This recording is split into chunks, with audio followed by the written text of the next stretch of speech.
Come on.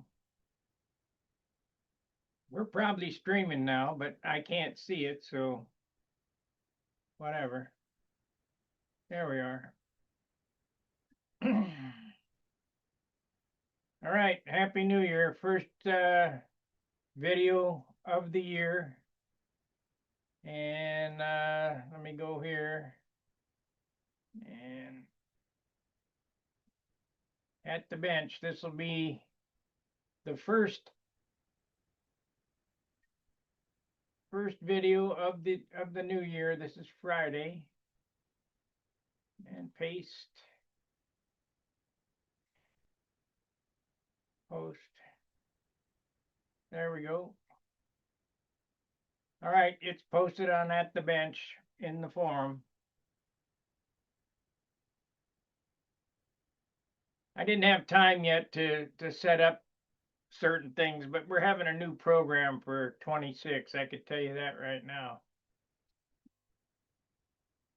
Let's see here. I've been going through the forum and pruning. Let's see here. The vendor's corner. That's the first thing that I've been working on. Let's see here. Events, vendor's corner. I have kind of taken away or deleted many of the places that are closed. So let me look at this. Yeah, see, like BJM Enterprises, that hasn't been posted in since 2020. Let's see. Bill Mandankis.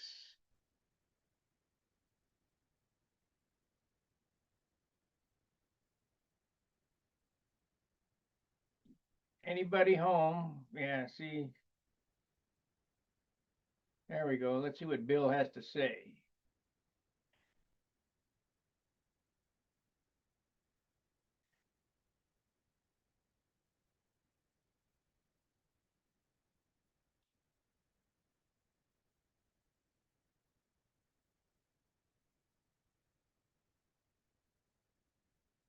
Well, I guess he's still in business because he says knock knock, and that was Wayne Wiley that did that.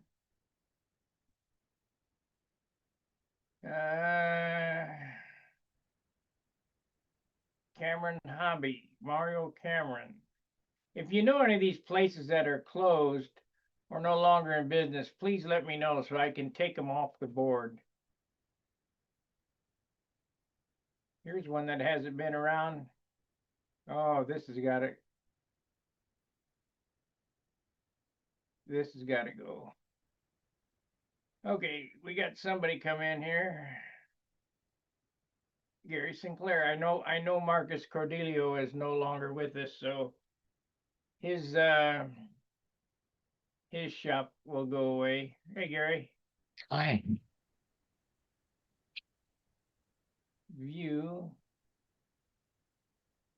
Speaker. Let's go to gallery. There we go. Okay. Yeah, I've been working on the site a little bit, trying to straighten up some of the code, and they had the ads had it all blocked up, so I tried to sort them out, and going really poorly on that. It wanted me to log in. Huh? Usually I just hit your thing and open it up and go with it, and it come up and wanted me to log in or something. Yeah, I went back to our name servers, our original name servers. So as long as you clicked stay logged in, it should have put a cookie on your computer. So next time you won't have to come back Okay. log in. I just bypassed it. I changed the name servers from the Cloudflare where we were having when we were under attack back to our original name servers. And this has been a pretty big problem for me.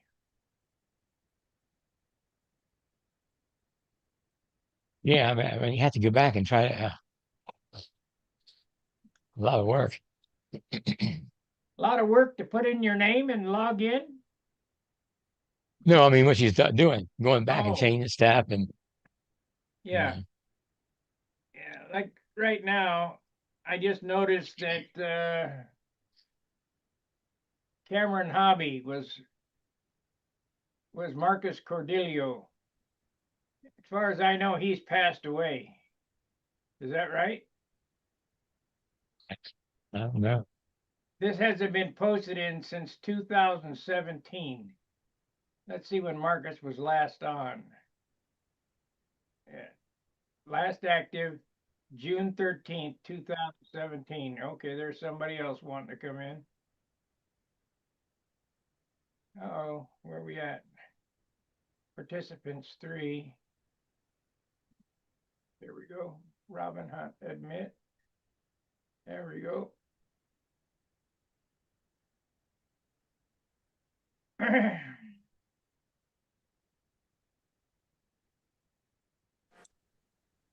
Hey, Bob.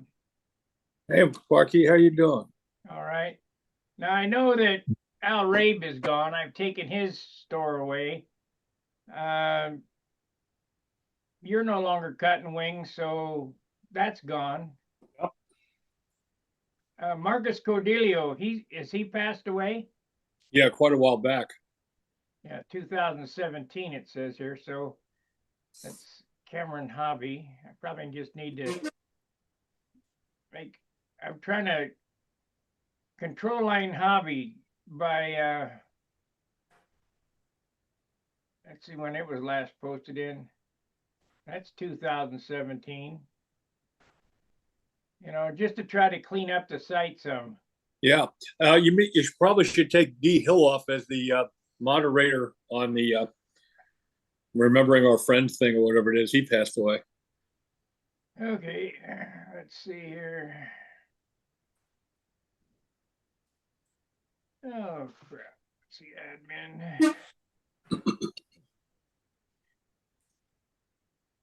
So how's Bob Hunt today? Better. I'm feeling a little better. I've had a couple of weeks of not feeling so good, but I'm feeling better. Thank you for asking. Mhm. How you doing? Pretty good. Boards. Modify boards. Let's see. Go down here and get rid of this one so I can remember. Somewhere on hobby, which is right there.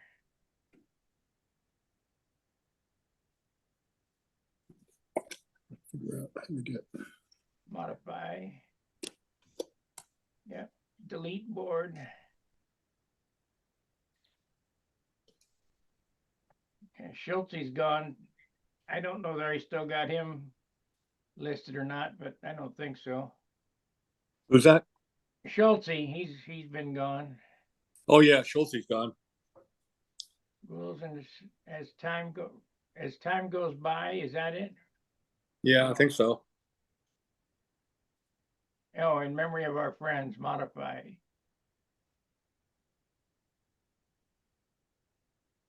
Let's see.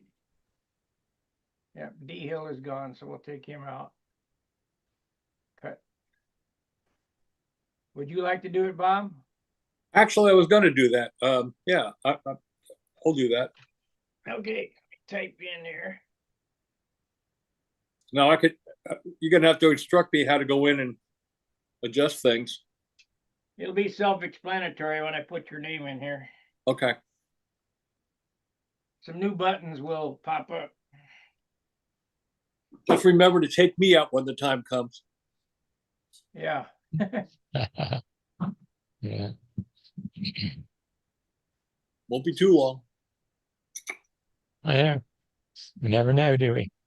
Nope. Okay. That won't happen this time. It'll be the next time you log in, I'm sure. Okay. No big deal.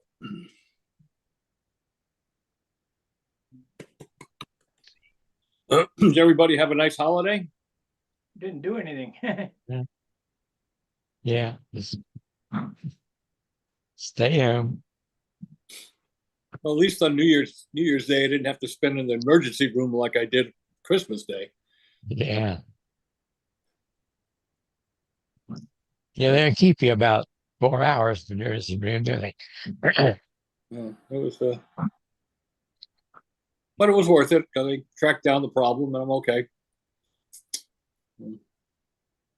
But the thing I like best about it is they did blood work on me and found out they checked everything, pancreas and liver and everything.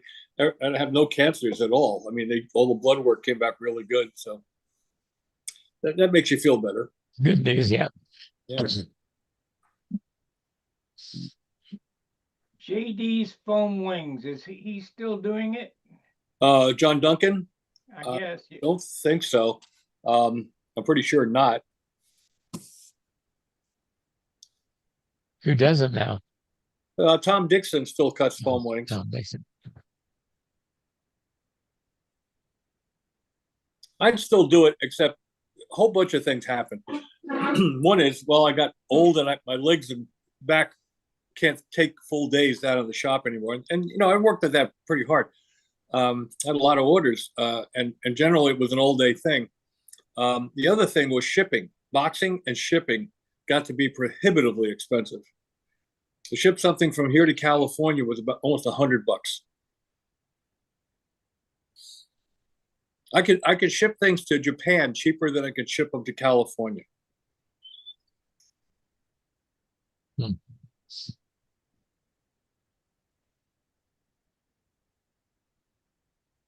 That was Joe. That's not Joe, that's iPad. iPad.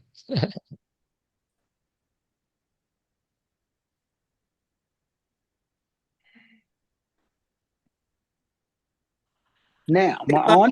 It's iPad. It's iPad. iPad Joe. Thank you for the iPads. present, Gary. That's mighty nice of you. Oh, did you get it? I did. All I had to right, show huh? Colleen. It was awesome. That's very nice.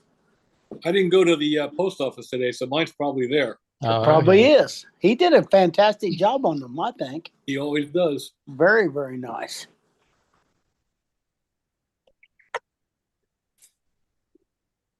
Did you go fly yesterday, Robert? No. No, I thought it's pretty nice. Yeah.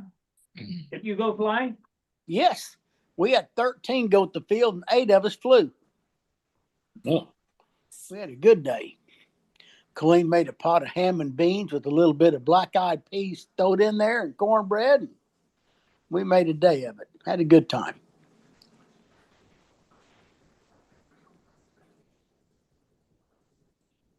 yeah.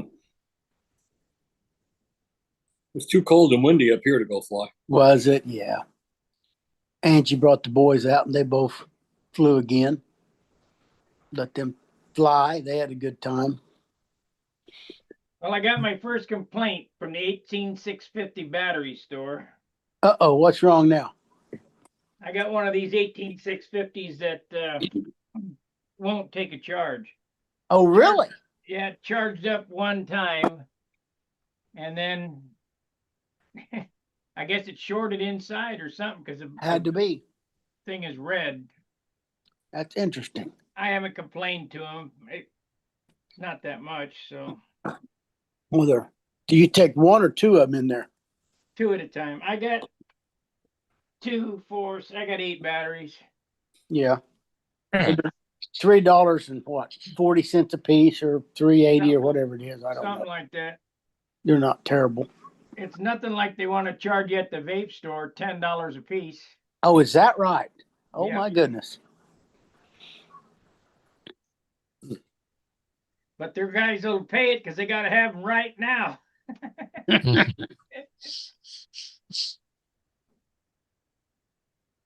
It's all good. So you get the 2800s? Which ones you buying? I get It the doesn't- same it thing doesn't goes to matter. the airplane. I got 28s and 3000s both. These are, I don't know, they're 18650 P30B, 3.6 volts, They're 3000. 3,000. 3000s. They're 3000s. 2.85 amp hours, Molacell 111. Yep, 3000s. That's a lot of juice in that. Yep. Well, it runs my deal all day, so Oh, just one day? Yeah. I thought it'd do more than that. No, it's a direct short. When I push that button, it's a Oh. direct short. Is it really? Yeah. Okay. Making like a a lot of light heat bulb. then. Making a lot of heat. Yeah, just like a light bulb, direct short. Well, that could be a New Year's resolution, you know, to get rid of that. Yeah. Hey, And I won't Smile. have nothing. Were you in Marietta, Georgia in the 90s at a contest? Robert? Who, You. me? Yes. With the Aries, blue and white Aries, it had scallops on the wingtips, on the wing. I might have been. Well, the picture sure looked like you, a younger you. Let me see if I can find it. I said, man, that's got to be Robert Story. But what was he doing in Marietta, Georgia in 1992 or 3 or 4? Well, I've been all over the place when I was younger. You were Wow. holding an Aries, his blue tail, blue fuselage, blue scallops on the wings with white background. I bet you I can find it right quick. Yes, here it is. Let me make you big so I can see it.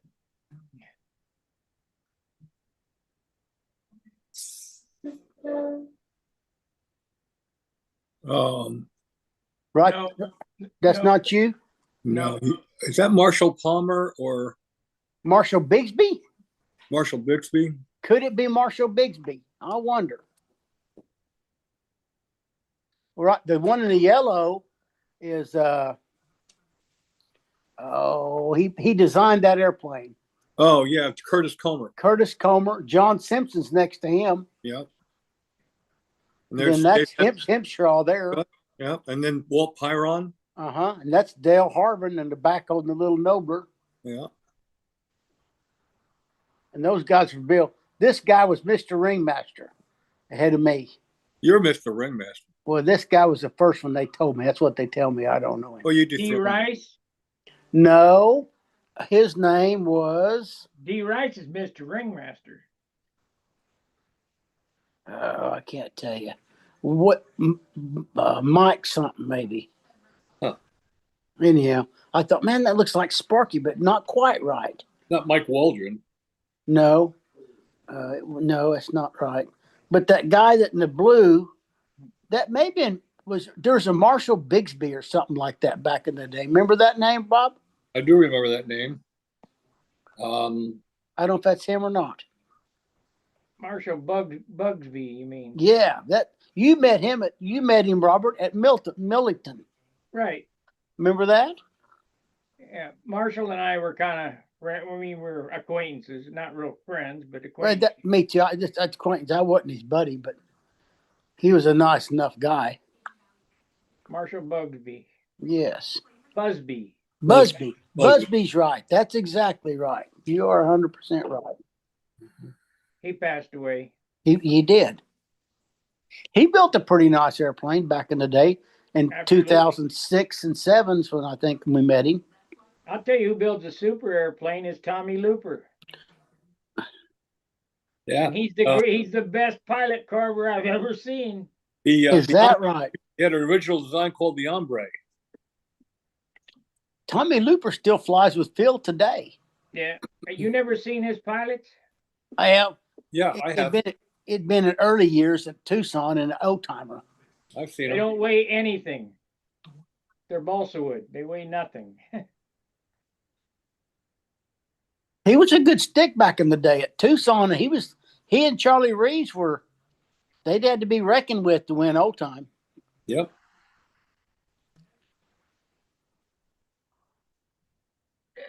First time I met Bob was at Tucson at the hotel, that Roach Motel place. What was it called? A roadway? Roadway Hotel. And I didn't know you, but I knew you by your pictures and stuff. And he was carrying his airplane. I said, oh my gosh, you're Bob Hunt. You know, I was all, You saw my picture in the post office? yeah, in the post office. You was carrying your airplane. I said, man, that's a good looking airplane. You hand it to me. And I said, you're a cheater, Bob Hunt. It might have weighed 36 ounces. It wasn't very heavy. Was that the Tucker or the Lark? Or It was yours, a Caprice. Caprice, yeah. Caprice had Aero Tiger 36 in it. Yep. I doubt if it didn't weigh 40 ounces. I'm sure it was light. Light airplane. It was light. And I said, "You're a cheater." I tell that right off the bat. I was still flying ARF Nobers with Fox 35s. I was really good at this, you know. Well, remember, even a brick will fly, but a light brick will fly better than a heavy. I think you're 100% right. Light is good, but lighterer is better. That was the wind. I think Billy beat you, but I'm not sure he did that day, but it worked out like that. Probably. It was windy. It was super windy in 04. I only got by him a couple of times out there. I think he won eight or nine of them. And, Did he really? and I'll be I won darned. 7. It was a windy day, and Marvin Denny said, "Joe, you shouldn't fly." And I said, "Dude, I'm from Oklahoma. I fly in the wind all time." So I flew and I got off rich. I didn't set my needle rich, and I did the wing over and pulled out inverted and said, "Oh my gosh, I made it." And I went around about 2 laps thinking, "Oh, I got to turn back over now." And I turned back over. Of course, you lost pattern points, but I did. It quit in the clover. The second loop of the clover, it quit, and I just gave it down and landed my airplane. Forgot the name of the guy. Were you there the day the guy flew the Belfry bound in the wheelchair? Yes, Carl Shoup was his name.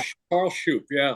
Yes, I flew that airplane actually. There was only 4 or 5 of us flew that day. It was so windy. It was the second day. Yep. And everybody scratched except Whiteley, Warwick, myself, Shoup, and one other person. I think it might have Probably me. I think it was Joe Bowman in our circle.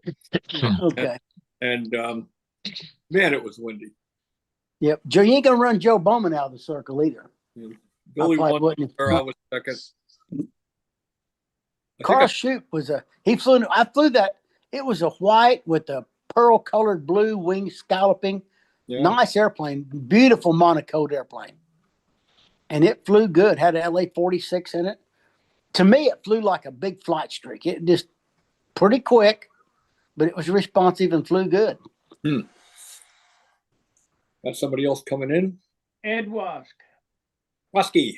Hey, Ed. Happy New Year, Ed. Hey, Huh? yeah, Uh-oh, he's got Uh-oh. He's hung internet up. issues. That's a good look, Ed. Yeah, Ed's froze. You got half out. There he is. There he is. somebody's froze. Somebody's froze. Was that me? Yeah, Yeah. It was you, Yeah. but you're back to Froze again. Got to pay your electric bill. Oh, it says it's unstable. Well, it's not the only one. Yeah. Yeah. There's at least 5 of us here that are unstable. Right. Well, no good on my end. Oh, you're still here. Well, he's Yeah. frozen again. Yeah, kind of froze. So is Joe though now. Am I froze too? No, now you're. I guess you were just sleeping there for a minute. Ed went out. He'll be back in. On windy day, there was a guy there, I think, Bob. He flew a full-scale pilot. Do you remember him, Bob? You were froze there for a minute. What was it? Oh, at Tucson in the early years, there named Bob Smith. On that windy day in 04, he flew a flight streak and landed, but he was also a full-scale pilot, I think. Here's what we heard. What was But yeah, Bob who? I, Rose up again. There's John. Hey, John, I haven't talked to you Hey, in a John. while. It's been a while. Gee, I thought she'd passed on or something. Yeah, must have been like, what, 6 hours? Yeah. Joe Gilbert, you froze up. okay, I logged off the track. Now, you were saying something about a guy that flew out there named Bob. He froze up again. Yeah. Yeah. He sounded just like Tom Cruise when he was doing that Mach 10 flight. Hey,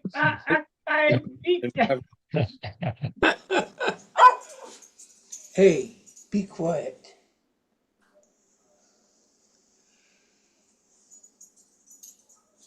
I looked at the email you sent me, Bob. I see where you're going. That's kind of neat. I have it here. I'll show it in a little while before people. Yeah. Okay. It's a good idea. Yeah, and I think it's pretty easy to do. There you are, Joe. Let me get the other Joe out of here. Hi, Joe. Good to see you back. I logged off and we closed all the apps out of all the phones and see what happens. Maybe it'll work. His name was Bob Smiley. Oh yeah, I knew Bob. I knew Bob. Yeah. I haven't heard of him in years. He came to Tucson probably till when? I think 2008, 7 maybe, and he quit coming. I think he may be gone. Is that right? I think so. Here comes Howard. He's an iPhone 5. There he is. Yeah, hey, Howard. Hi. Hi, Howard.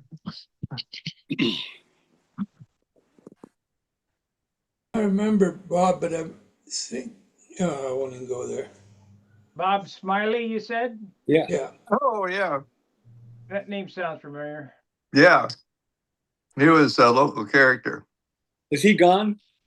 Well, he hasn't been flying stunt, but he had a what's the name of that home built airplane he had? A Glass Air. Wasn't it a Glass Air? Oh no, it was a one of those Lance things. Air. A Lance Air, yeah, made in Bend. Yeah. So I don't know whether he survived that or not. Yeah. What's Yeah, he going was. on here? It was pretty cool. We were out flying one day and we had two grass circles and we parked the cars in between. And he decided to go from one circle to the other. So he flew over the cars and went from one circle to the other. Wow. Okay. There was one time out in Lawrenceville, I think it was 91 or 93, I'm not sure which. We were allowed to practice on a runway, airport that was owned by a college. For that, Howard? No, I wasn't there. Oh, okay. So anyway, we were allowed to practice there. So it was Mike Spitalier, Robbie, and I. And we're way up the end of the runway. And there was supposed to be no activity on that runway. Wrong. I was in the air, and I looked down the runway, and there's a Cessna 310R coming right at me. Yeah. And I ran off into a cornfield, flying up over my head to keep, and it was near the end of the flight. So I'm figuring, well, I'm going to lose the airplane. And that Cessna took off, and I ran back out on the field just as the thing shut off and I landed. Yeah. Oh, We had a similar experience. Paul Walker and I were out flying the B-17 on a runway that wasn't used on weekends. And some guy didn't get the message. He came out and I was waving at him. He did a go around. So Wow. That's scary. Ed, I think you're having some issues. that was humorous. The same airport.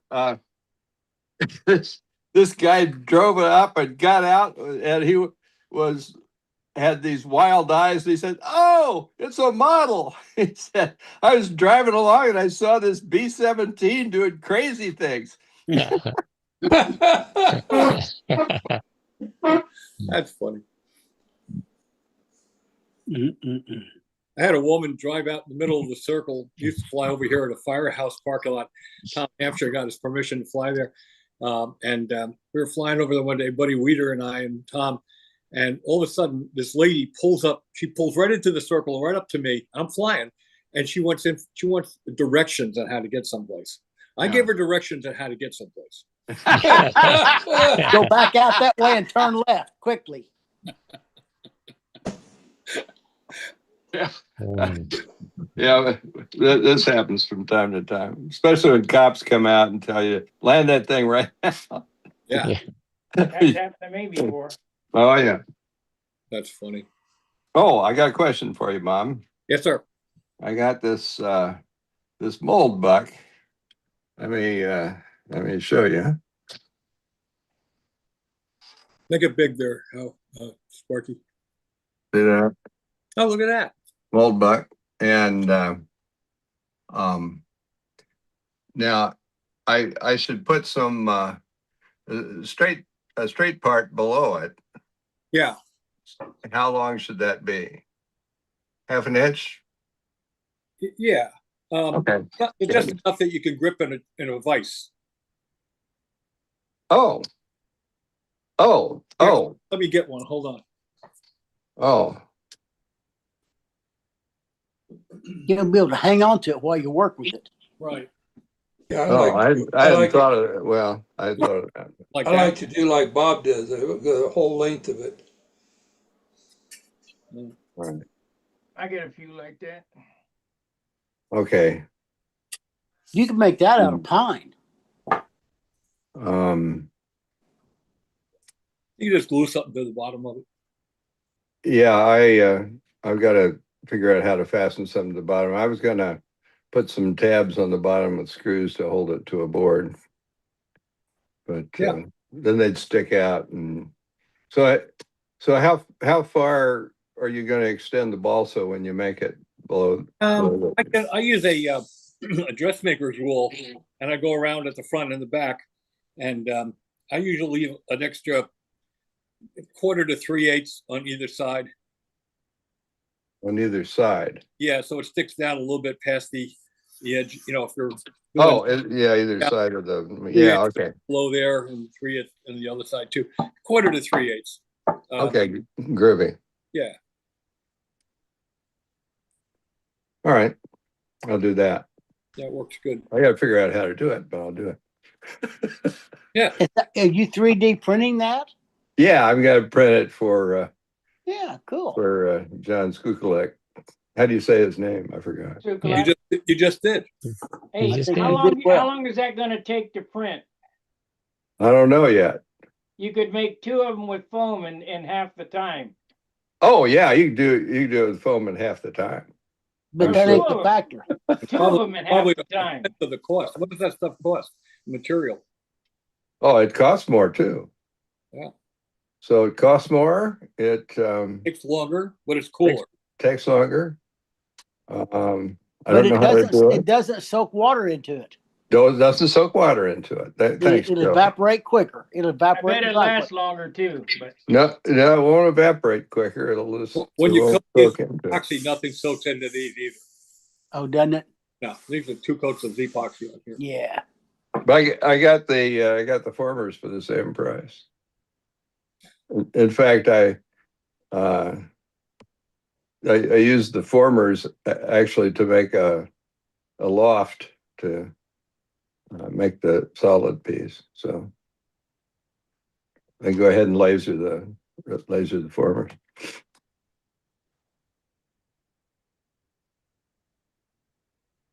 Pretty soon you're going to get to know how to do this stuff, Howard. Yeah, if I don't forget. And I'm in the point of forgetting things as fast as I'm learning them. Welcome to the club. Yeah. So they got to retrain you after every coffee break? Yeah, they would. Yeah, if I were employable. What's a coffee break? I forgot. I was asking John this afternoon. John and I had a long, well, probably over an hour long talk this afternoon about, the way I make my openings on the fuselage and make the shapes of the nacelles is by cutting a dummy panel or a template panel and covering that with the same thickness sheeting I'm going to use on the actual wing, and then cutting it where the fuselage side would pass over the wing and where the nacelle sides were. I want to know if you could do that in CAD and supply those openings accurately and those shapes accurately. Yes, I don't. Yes is the answer. I didn't understand what you said, but yes, it's the answer. Yeah, it's yes. Like when I make, like you said, I do CAD analog. Yes, yeah. When I want to make an accurate opening for a given wing, I cut an extra panel. The same. Oh yeah, you were showing us that last week, and it was ingenious. And you get this. So would you be able to get? This is the shape where the wing passes through the fuse. You'd be able to get that, take that slice in a CAD program. Yeah. it's going to make it easier if someone can do that. I want to design and present in publication and on the website in Tampa a twin construction feature. But for people who don't have the wherewithal to cut foam and make these, these pieces, They could use CAD. we'd like to have a way for them to get the accurate shapes.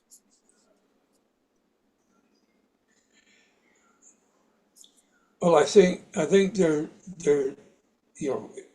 with a little understanding, a little reading by a lot of good CAD operators out there, you could have a lot of people that would be able to do it, once they understood the goal and how to do it. Yeah, it would be nice if we had the wherewithal to do that for any single motor airplanes too. For wing opening in the fuselage, so you don't have to guess at it or shim or sand. It'll fit right in perfect every time, and it would be really good to have that service, available. Somebody wants to make a little dough doing that. I mean, it's not going to be a lot of money, but you can make those drawings or those shapes for people. It would make more accurate airplanes. Yeah, you would definitely be able to get the 0-0-0 setup. Yeah. More easily. Yeah, go ahead. You'd really have to mess up to mess it up. Yeah. Well, you'd have to have a root rib and a tip rib, and right, and then put that into CAD, and that and the length of the panel could be a little and to know what the sweeps are. There's two ways that it can be done, and I think Howard is thinking of 3D CADing, and I'm thinking of using a program I use called CompuFoil. And it's possible to do it in either one, but I believe it's much easier to do it in CompuFoil. But anybody that's good at 3D CAD can do it. They have to know the parameters. Yeah, it's the actual operation is easy, but getting somebody to supply you the data without you doing a lot of work would be. Well, you'd have to make a little thing up saying to people if they want it, what do they have to supply, and they'd have to supply it accurately. Yeah, but if they could supply it, they could do it themselves. Well, if they have CAD. If they have CAD, they need CAD to supply it. Why would you need CAD to supply? Couldn't you supply a root rib and a tip rib with the sheeting on? Let's say. What am I going to do with that? Well, I don't know. I don't know anything about CAD. Can you raster it or something like that? Or no? There's no way to feed that into the computer. There's a way, but it's beyond the scope of what I can do. Okay. There's Dave Lednicer does that. He goes out to an airplane and takes a laser and scans the whole airplane with a laser and makes a CFD model. That's not a Yeah, well, I thought it might be an easy thing to do. Because let me ask you this, Howard: if you took a wing platform, root rib and tip rib, and added a 16th offset for the sheeting, wouldn't that make the rib a certain size? Then you measure over to the fuselage and then take that vector, and you'd have the opening. Yeah, but give me a mathematical description of the root and the tip rib. Well, that's the problem. That's the problem. That's the rub. Now, in the CompuFoil, there's a huge library of airfoils comes with it, and I'm guessing that there's close to 1,000 airfoils, and out of those, probably there's 20 or so that are stunt usable, like Selig's, Epler's, and NACA airfoils that are in there, and you can work with them within the program. So it make you just set it up. Tell it how long the panel you want, how many ribs you want. I think yeah. Here's what we'll do. John will do it with CompuFoil. They'll send him his thing and their stuff, and he could do it with CompuFoil and charge him money for it. There you go. Yeah, so we're in business. All right. All right. Ed's having a heck of a time. He been on and off several times, and now his video. I'll be on. Yeah, I thought he left in disgust there. First Mhm. time. You back on, Ed? Say something. He's hung up again. Yeah. Oh, man. Mm. I don't I get see it. that Brendan and Angstrom showed up. Either that, Oh, or Brandon. either that, or he has a real good glass of wine. Hey, everybody. How you guys doing? Hi, guys. Look like a smoothie. Yeah, this is a smoothie we got going on here. A smoothie. Yeah, well, you can't practice too much with it. Is that a Brodex? yeah. Brodex What's that? smoothie? Is that a Brodex smoothie? I can't Oh, Ed remember. lost it. Grab the box over there, Angstrom. Yeah, we'll check on the box here, but it's been crazy around here. I think most people know Angstrom got called up for Team USA. Yeah, it is Yeah. a Brodex Yeah, smoothie kit, by the way. Okay. Yeah. But yeah, we got the notice about 3 weeks ago or whatever, 4 weeks ago, it called up the Team USA. It's been snowing like crazy around Pennsylvania. Oh, yeah, I bet it is. We got about 4 inches of snow on the ground right now. You got to go to Florida on weekends. Yeah, that's what it is. We had some really good weather right before Christmas, and then of course all of us got the flu. So there was no ability to take advantage of that. But yeah, we're expecting 50-degree weather starting Monday, I think. So we're all ready to go, and we're going to just try to get out there as much as we can and put practice flights up on the Raptor. We got a Raptor. And interesting, you can't fly with the flu. Fly flu. Yeah. A flea. Good point. Yeah, a flea and a fly. We're Good point. a flu. A flea and a We're fly. saying, what should we do? Let us We're in flea, said prison, the what fly. should we Let do? us fly, said the flea. So they flew through a flaw in the flu. That's it. That's it. That's the one. That's Fox and Socks. What's the distance between the ropes and the Yatsenko handle? I don't know. Where is that handle? I think is it in the box?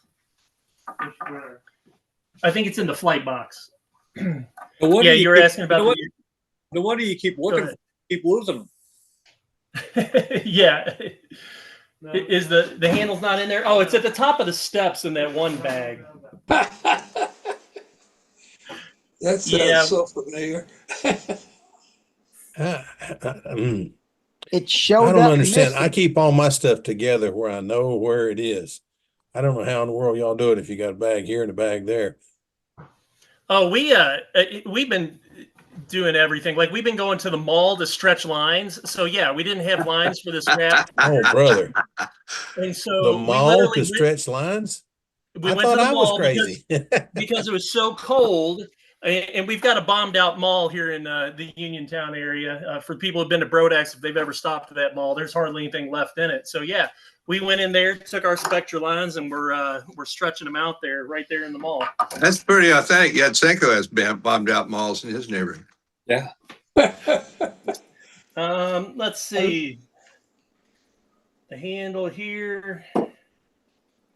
I hate to ask a dumb question, but are you sure FAI allows Spectra lines? Yeah. Because I don't know.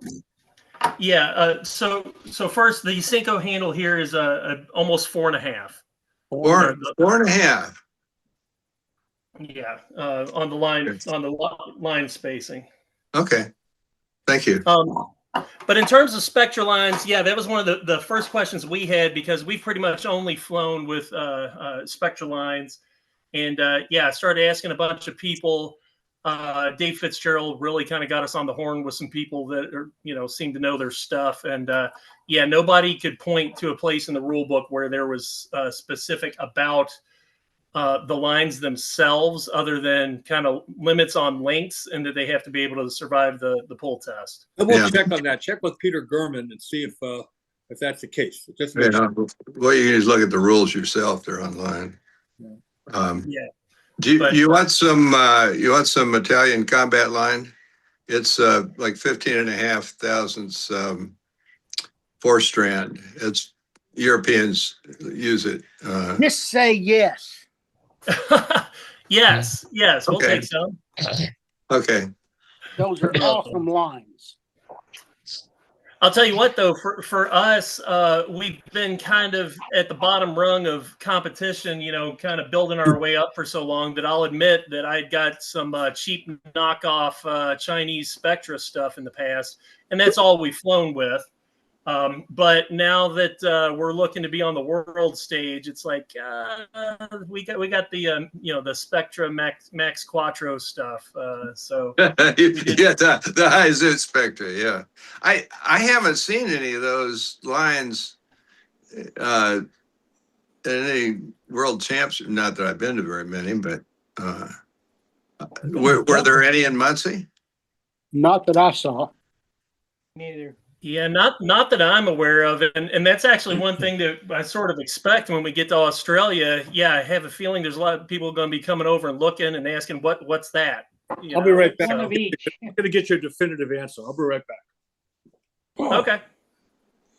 Bob knows a few The people. other thing, the other thing we got caught up initially as we were trying to make sure our plane's ready for Worlds is that I guess there used to be a rule that the spinner, the front nose of it had to be flat, and Howard might be laughing. You know who I learned that one from? No. Kenny Stevens. I guess he ran into it when he went over and. Were they? I think they were done with it. But well, the reason I was laughing was, the previous world champs, like what 2012 or something, people were filing off their spinners. So they had a nose radius That's rule, right. which wasn't really a rule, but so I had these blunts.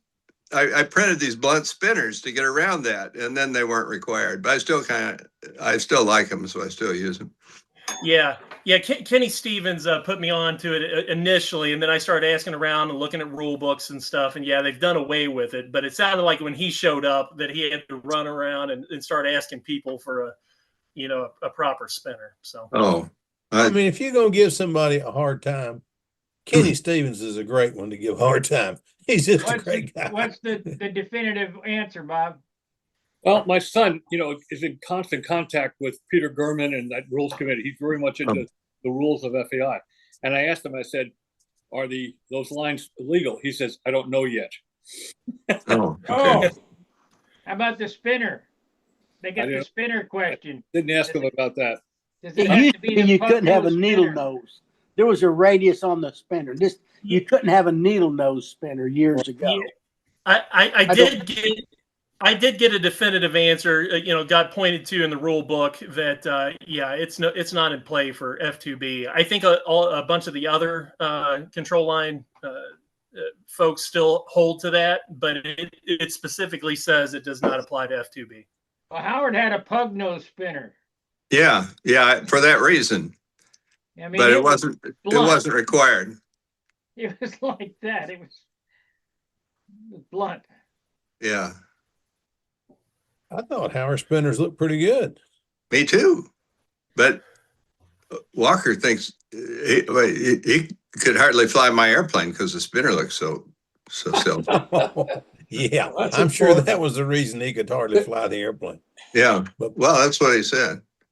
if Paul could hardly fly it, something was wrong because Paul's a pretty good stick. Well, he was able to fly it, but he let's see, how would we phrase this? He didn't want to fly it. It was repulsive to him. He distasted Oh. the spinner. The spinner was a repulsive. It's like dating. That's right. It's like going on a date with an ugly woman. I don't know if that's what he said, but Hey, what a buddy. he said something like that. Yeah. What a buddy. Yeah, what a buddy. Tell me something, Howard, the Predator. I know the kit was never released. Did they ever release plans to that thing? Well, I mean, I know Jim Hoffman has one, but I figured maybe he got a prototype kit or something. But I kept waiting to see the plans and wait to see the plans, and I have yet to see them. Well, have you seen the cartoon on the tail of my airplane? Yeah, The Predator in sheep's clothing. yeah. The Predator is an impact. The I know wing it is is. it's an impact wing, and Mm-hmm. I drew it in Oh, okay. CAD, and Pat Johnston was cutting them. I cut a few. I just sent a set of ribs to Elliot Scott, or he got them today, and I sent my ribs to Walter, and that's what he started with to make the kit. He embellished them some, put in a wing mounted gear and stuff, and then he got sick. But yeah, it's Yeah, it's an impact. The fuselage and stuff may be different. The anteater is quite a bit different. oh yeah, the anteater's quite a bit different, but I can't tell the difference on the Predator because I've never actually seen one, just in pictures. Oh, yeah. Well, anybody who's seen a Predator has not lived to tell about it. You've lived to tell about it. You flew up against it several times. You could name yours the Predator Killer. Oh no. You could. No, I just I'm thinking about building another one just to build an electric because mine is a 40, and I thought about building a new one, and mine is also 30 years old. So Flaming Doghead airplane. yeah, it's time to think about building a replacement. I've got several other airplanes, but Hey, Phil, yeah, did you get those files printed yet? I did. I got them printed. I got it home, got it laid out on the bed in the spare bedroom upstairs, and my God, that thing's big. But yeah, I got it.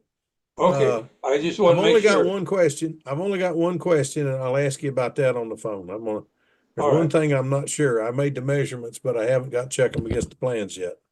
All But right. I'll check them and then get back to you tomorrow or something. Good enough.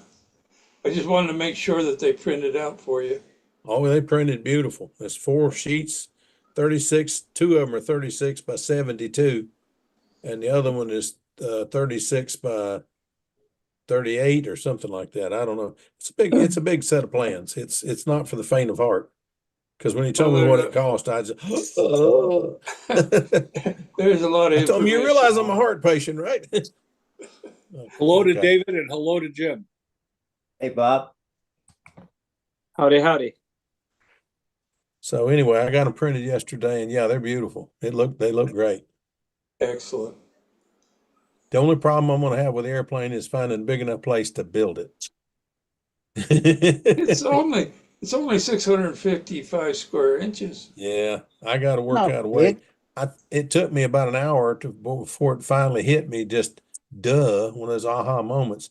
How do you build a wing with I forgot what to call them, slanted ribs, when you're not using a lost foam fixture? Bob's got me spoiled.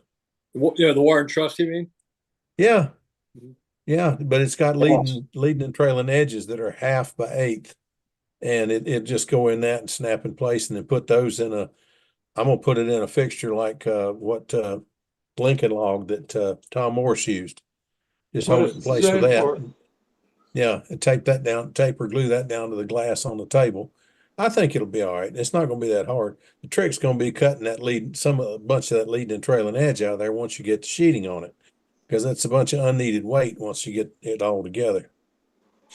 But I think it's going to be fine. It's going to be a while before I can get the basement of the shop finished up.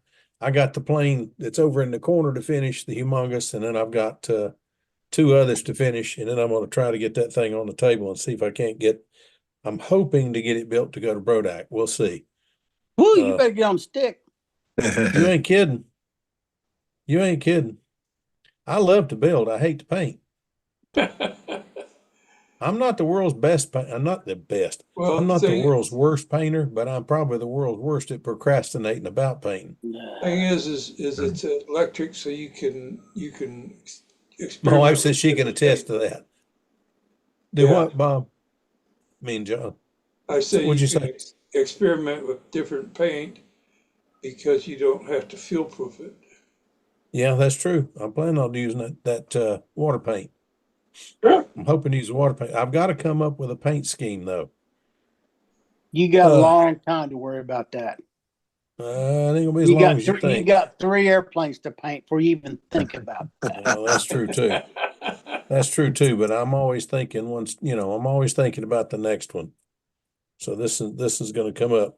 My new impact is next year's airplane. Maybe it won't be this year's. I've got 2 Crossfire downstairs I got to paint, and an Ombre, and those will be this year's airplanes. And then we'll think about the.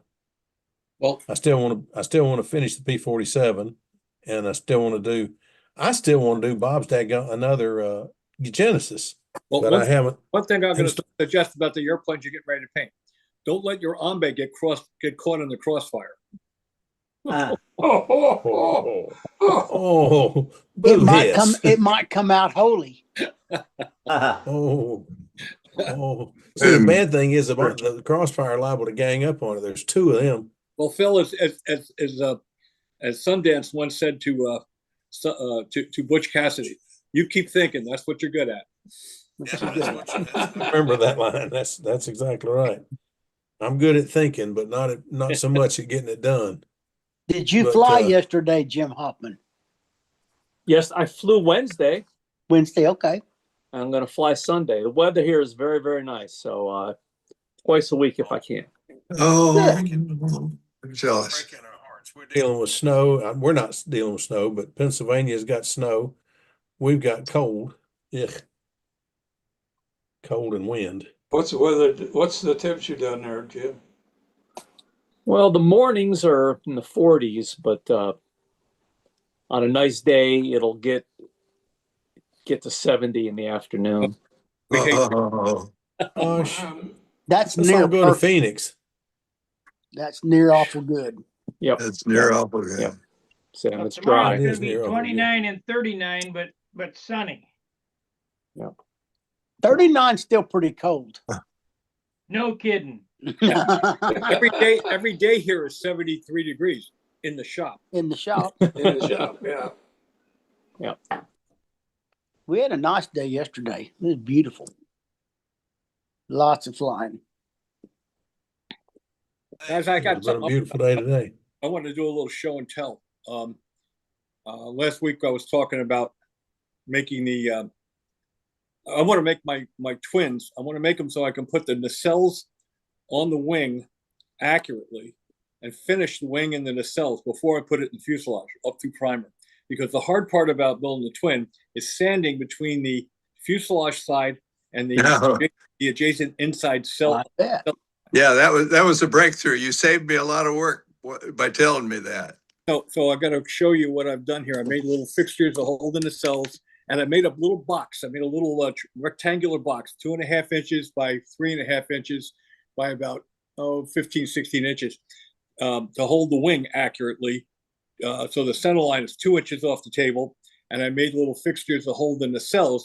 So the center line or the thrust line of the motor is 2 inches off the table, and they fit right up on the wing. So here's what I got. Oh, that's a brilliant idea. Isn't that neat?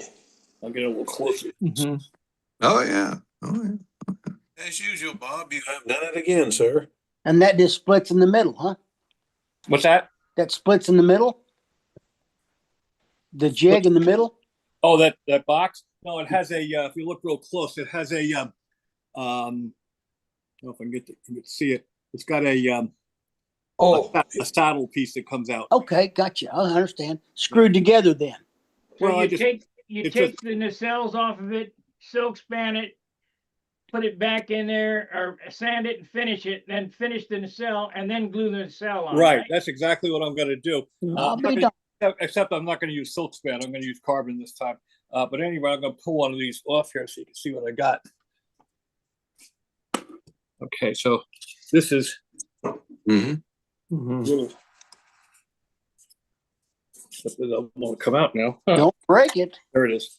That's what we got. That's so Well done. And that just fits right up in there, nice and snug, obviously. Wow. Groovy. So All right, Fits right dumb on there. question. Groovy. What's that pretty airplane on the table behind your wing? This one? No, Yeah, the airplane, not the wing. with the Junar. You mean that airplane? No, not the the one on the table, unpainted. Oh, Right that's there. I thought that was Mike Rogers, Bob. Is that no, his? that's Tom Huff's.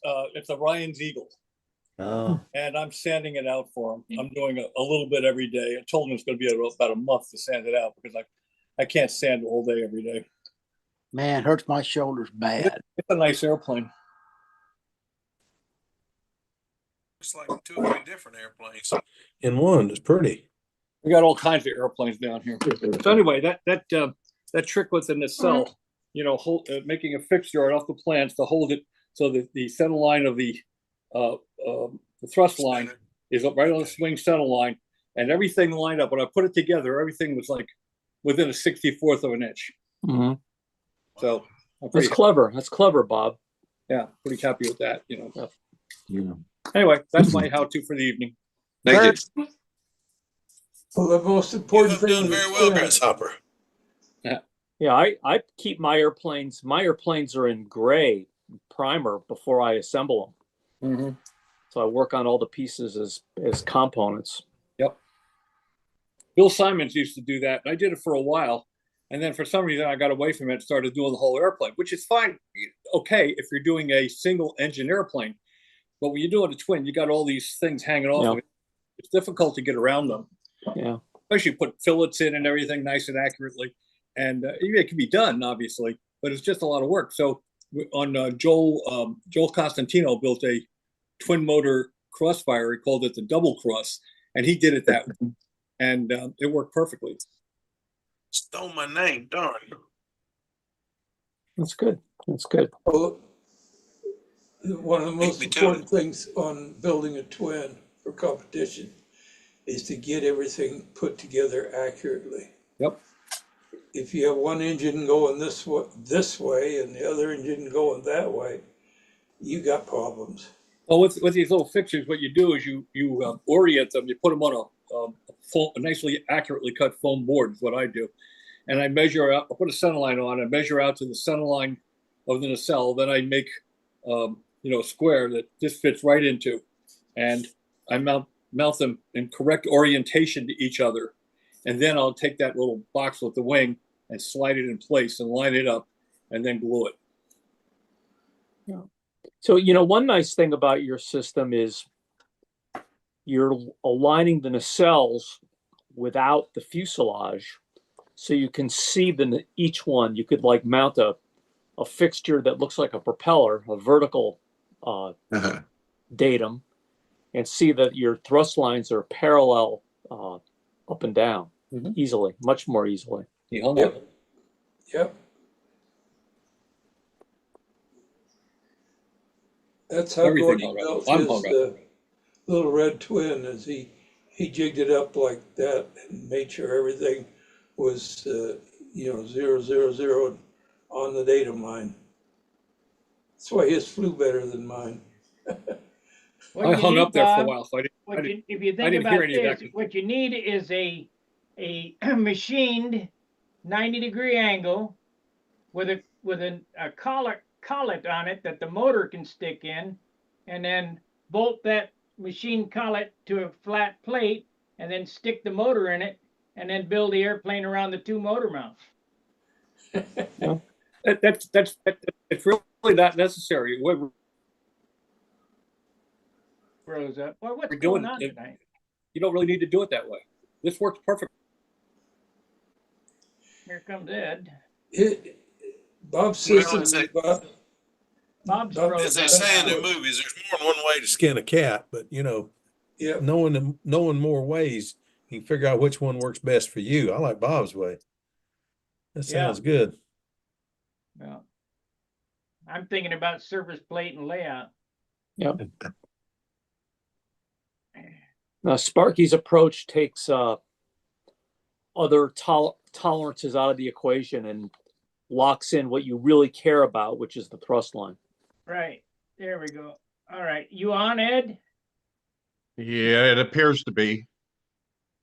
I had, I went to I had to come to my wife's computer. I'm just trying to make the screen bigger now. Yeah, well, we see you. And so far it hasn't done anything funny. Now, is that pots and pans or bongos? Look, pots and It's a nice rack though, for 'em. I don't know what's going on with your computer down there. Every time you Different go on, computer. I had trouble when I switched to my wife's computer also. And I don't know if it's me or what. it's got to be the What? ISP. We'll We had a screen heck of a time everything. getting That's on good. tonight Wave your too. hand out to something so we know you haven't froze up. Wax Everybody on, wave. Yeah, wax off. Wax on, wax off. yeah. David Eskins, wave. There he is. Hey, There he David's is. good. Okay, he hasn't froze up. Okay, everybody's good. Good. Oh, before I forget it, thank you, Gary. I got it today. I wonder if I got mine today. I gotta go down Okay, and yeah, I look. wonder how many got it. We got ours. Jim, did you get one? Not today. No, not today. Okay. He's further away. Yeah, he is Yeah. quite a bit further away. Yeah, Okay. we got our calendar today. Thanks, Okay. Gary. Yeah. And in the left-hand All right. direction, no less. He's way over there near the left coast. And then, of course, there's Howard, who's on the left coast. Yeah. Way up high. Yeah, It's the right he's coast. on the northwest coast, pretty much. all right, but not on false drug. Is it raining there, Howard? Probably it always is. Looked like the ice was a little east of you. Yeah, no ice. Uh-huh. It's pouring That's rain here in good. Los Angeles, that's for sure. Is it? Yeah. Yeah. Supposed to fly tomorrow. Hopefully. Good. We're supposed to, but I don't I know. want a We'll report. see. Yeah, you'll get a report. Hopefully. Well, it did a light rain. I mean, really light rain. It just barely wet everything down when I got up this morning. And it was a little warmer, but it was about 1 degree above freezing that rain. So we're close to snow, but it didn't Oh, wet. man. When rain's 1 degree, you're close to ice. Yeah. Mhm. We didn't get no mail today. Nobody loved you today. I No love it when I bills. have days like that. That means no bills. No bills. Right. And all my bills come by email now. Oh, Lord. Oh, So I get You them don't get any day and peace of night. quiet then. Yeah, I want to ask a question because there's a few guys here that I was noticing that people were going back to the handles by Yatsenko. That's a string type cable handle versus the hard point. Kevlar. And they're saying the Yatsenko handle is better than the hard point handle. I'm trying to figure out why is that so? Yeah, we're all trying to figure out why. So Yeah, did the Jive Combat team figure it out yet? Or the Jive Combat Team has a professional test pilot on the case. He has not flown it yet. Oh, okay. It's my understanding that the Kevlar, that you can get 500-pound Kevlar that is so limp, it just, there's no bending resistance to it. And that's what he's using as a Kevlar going through the handle like that as the adjustable It's width. imitating a hard point, in my opinion. The points where it comes out, that's like a hard point there. I'm gonna I think try there's one The tomorrow. whole thing is it's still adjustable. I think Yeah. the Still answers you got adjustable, on but on the forum are pretty spot on. You can Yeah. only adjust the length of it. You can't adjust, anything other than just the length of the. can't do anything about the width or anything else. No. But it's an easier to adjust the neutral, and it imitates what a hard point is. That's what I Okay. think. Yep. Which one are you using, Jim? Are you still using a hard point? I use a hard point, yeah. Yeah. Because I really like the ability to change the width. I changed the width an Yeah. eighth of an inch last outing, and it was dramatic. Yeah. So I do that I in think the that's wind. a very important feature. It's In the very wind, I go bigger automatically in the wind. No. yeah. But it's mostly the guy holding the handle that We can blame the handles. We can blame a lot of things, but it might not do any good. That's right. You know, it would be possible to, using that Kevlar thread, it would be possible to design a handle that you could change and vary the distance, at least to the point from where the hand fits in to wider, but going smaller because of the mechanics of it, Do all that you'd nonsense. wind up with too much overhang trying to go narrower. I ordered one of those handles, and it came in, and I don't know. I didn't see a specification to order a larger or small. I thought it was one size fits all, but my wife can get her hand in it, but I can't. Send it to Angstrom. He needs some. I can't. If you can't get your hand in it, Angstrom Angstrom ain't gonna get his hand he's in not it. gonna get his in there. So it must not be the same thing. He's Fly got a with pretty 3 good fingers, size and these mitt. 2 sticking out. He's got a pretty Yeah. good size mitt too. I tried flying like that at a nationals one time, Joe. I cut my finger as soon as I got there on a Woo! propeller, and I had cut my little finger on a nail on a telephone pole the day before I left. I had 4 stitches in this finger. I think this was just stitched up. And I tried to fly old time like that. Pretty tough. I'd be better off left-handed. Yeah. No, forget that. I can wipe my nose left-handed. That's about it. I am not left-handed. Me neither. My But left shoulder's messed up anyway, so forget that. You know, when I had my accident, when I was in the rehab, they had to immobilize my right arm for a skin graft setup, and so my right arm I couldn't use it. It was literally sewed to my belly, so I had to learn to do everything with my left hand. That was tough at the first, but by the end there, I was actually signing my name with my left hand, eating and doing everything. And it felt strange when I finally was able to go back to the right hand.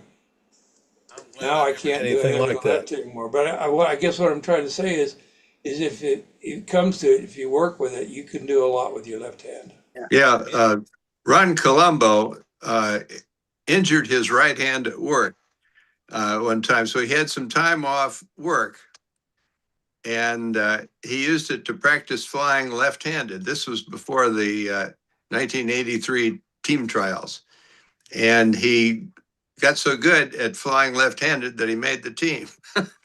Wow. The combat team. Yeah. Yeah, I've heard of people learning to play tennis with the opposite hand. I find that even more challenging than flying a stunt ship. yeah, Oh yeah. Play tennis.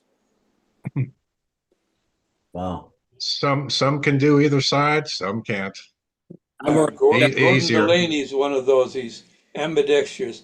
You go bowling, and he'll go roll that ball down with his right hand, and he didn't like the way it is. So the next one he goes down and he's got another ball, but he bowls left-handed.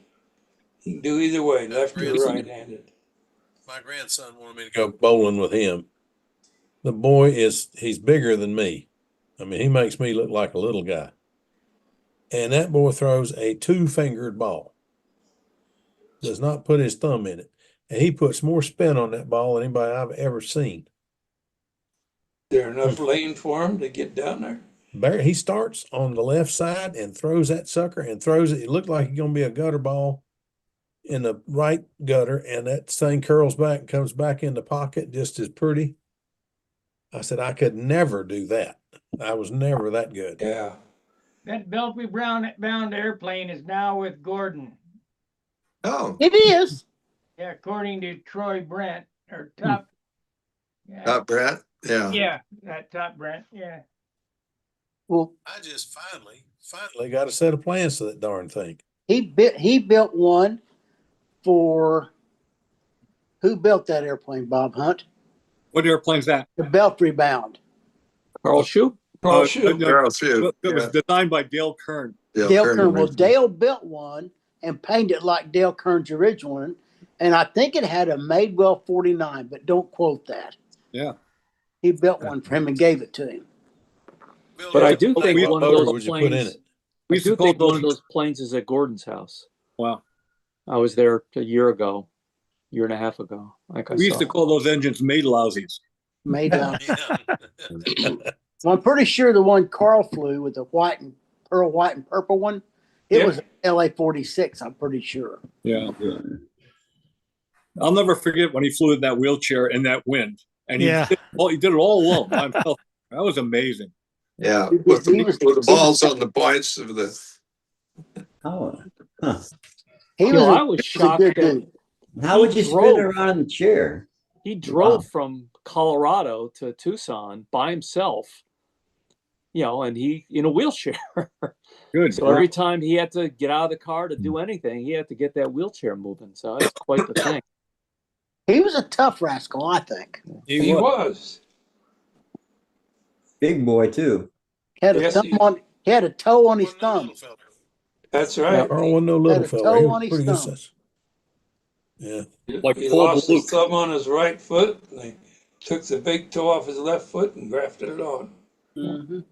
Paul Blalock has the same thing. He got hit by lightning flying out in Cleveland, and it blew his thumb off and blew out the bottom of his feet. But they had to take one of his big toes and make a thumb out of it. Wow. Well, I got a technical question for the group. I've got an airplane that's got it's electric airplane. It's got a motor I'd never heard of called a Sunny Sky motor.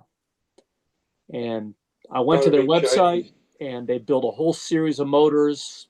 Specifications are very comparable to Badass. And on this airplane, I've got about 15 or 20 flights. Their eyes when they saw this guy's trick. No, I wouldn't believe it either.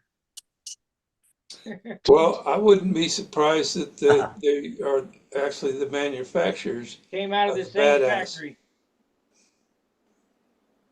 Hmm. Go ahead. It Jim, go runs. ahead. It runs excellent and it's very efficient. I'm flying the pattern and I've got 40% milliamp hours left. Wow. What do you got for an air screw? I've got a 13-inch 3-blade. Oh my! How many milliamp hours is this battery? It's a Thunder Power 2800 milliamp hour 6S. Oh, And I mean I run that in my Predator with an Igor prop, and I'm draining that thing too. I got about 15% left at the end. Well, there's up when you're coming down with 40% of the line's what, 15 foot long? You know, no, I'm flying 67 feet center to center. Wow.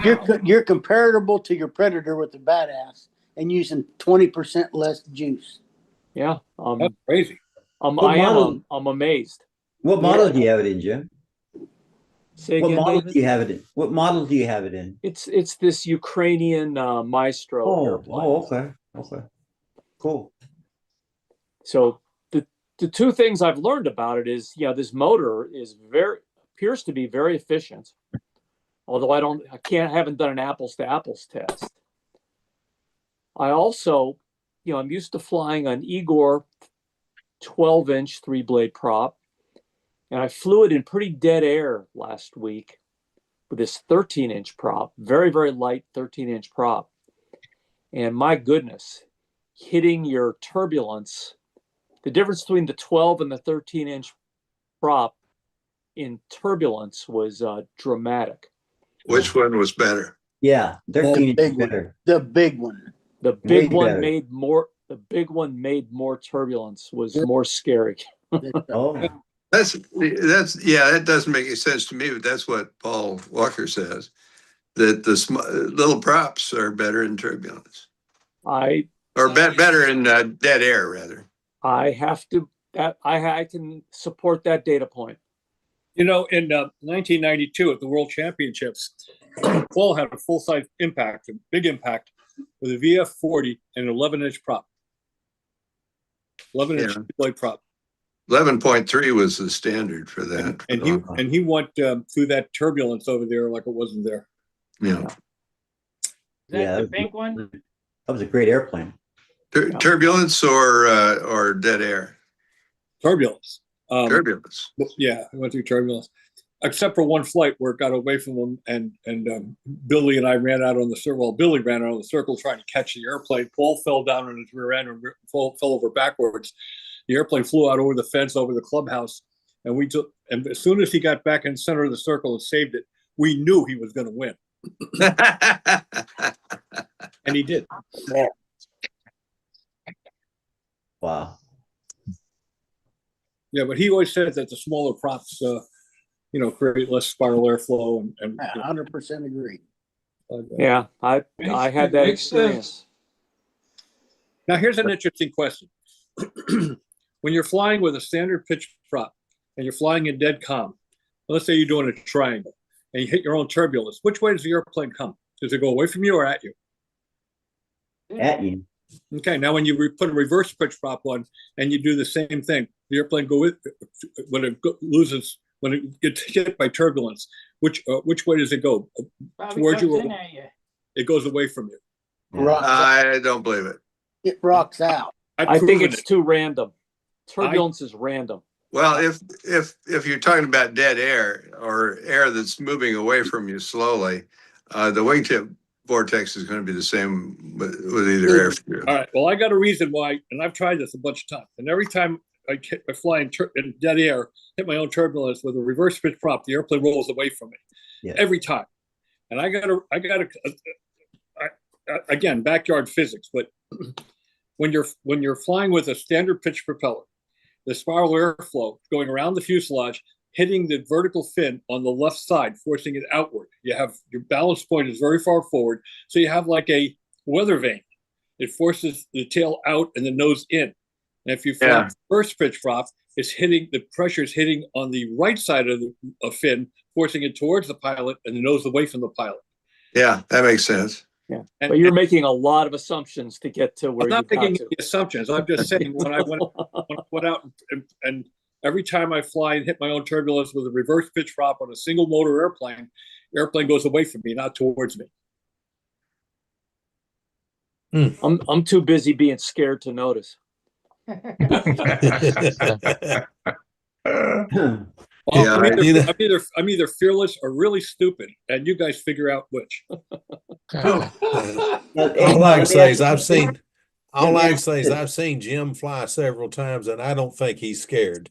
Yeah. He's Rather not a darn flying. good flyer. But I think the next So, best is to put the Igor prop on that airplane and see what it does. Yeah, That's the key please. right there. Yeah, that'd Or be a put good that one. prop on the Predator too. That's another. I could do that too. Yeah. Thank you. Okay. Yeah. I kept going see, back when I and don't- forth with reverse rotation, and it seemed like it was the direct opposite of each one. Like the normal rotation, I would get certain things in certain maneuvers, and with the reverse pitch, like I did better hourglasses with the reverse pitch, reverse rotation versus normal rotation. Insides were better with the normal rotation, and outsides were better with the reverse. It was weird stuff like that. I also had the up line in the back, and this, according to Paul Walker, I should have stayed with reverse rotation because the up line was in the back. This is what Paul says. I don't, I kept going back and forth with it. Finally, I said, I'm just going to go normal rotation. I put the Igor prop back on and just left it that way.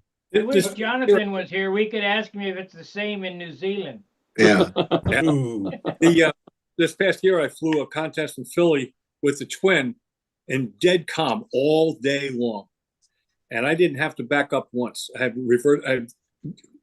counter rotating, not contra rotating, counter rotating props, and I was flying in dead calm, and I didn't have to back up once. I do that too because I'm Impressive. walking my maneuvers on every time.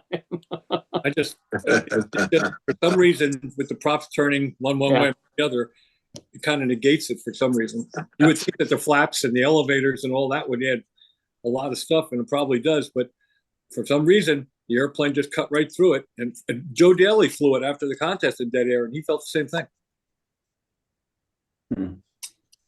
Now, there should be honest spirals off. question, are you sure that's the case? Or is it because if you were running one engine, let's say to the outboard side, would it act the same? Because if the air is not going around the fuselage, it's going Yeah, past the I think that's fuselage. a huge. I think what I believe that most of the problems we're getting, that people attribute to P factor and gyroscopic precession, all that stuff.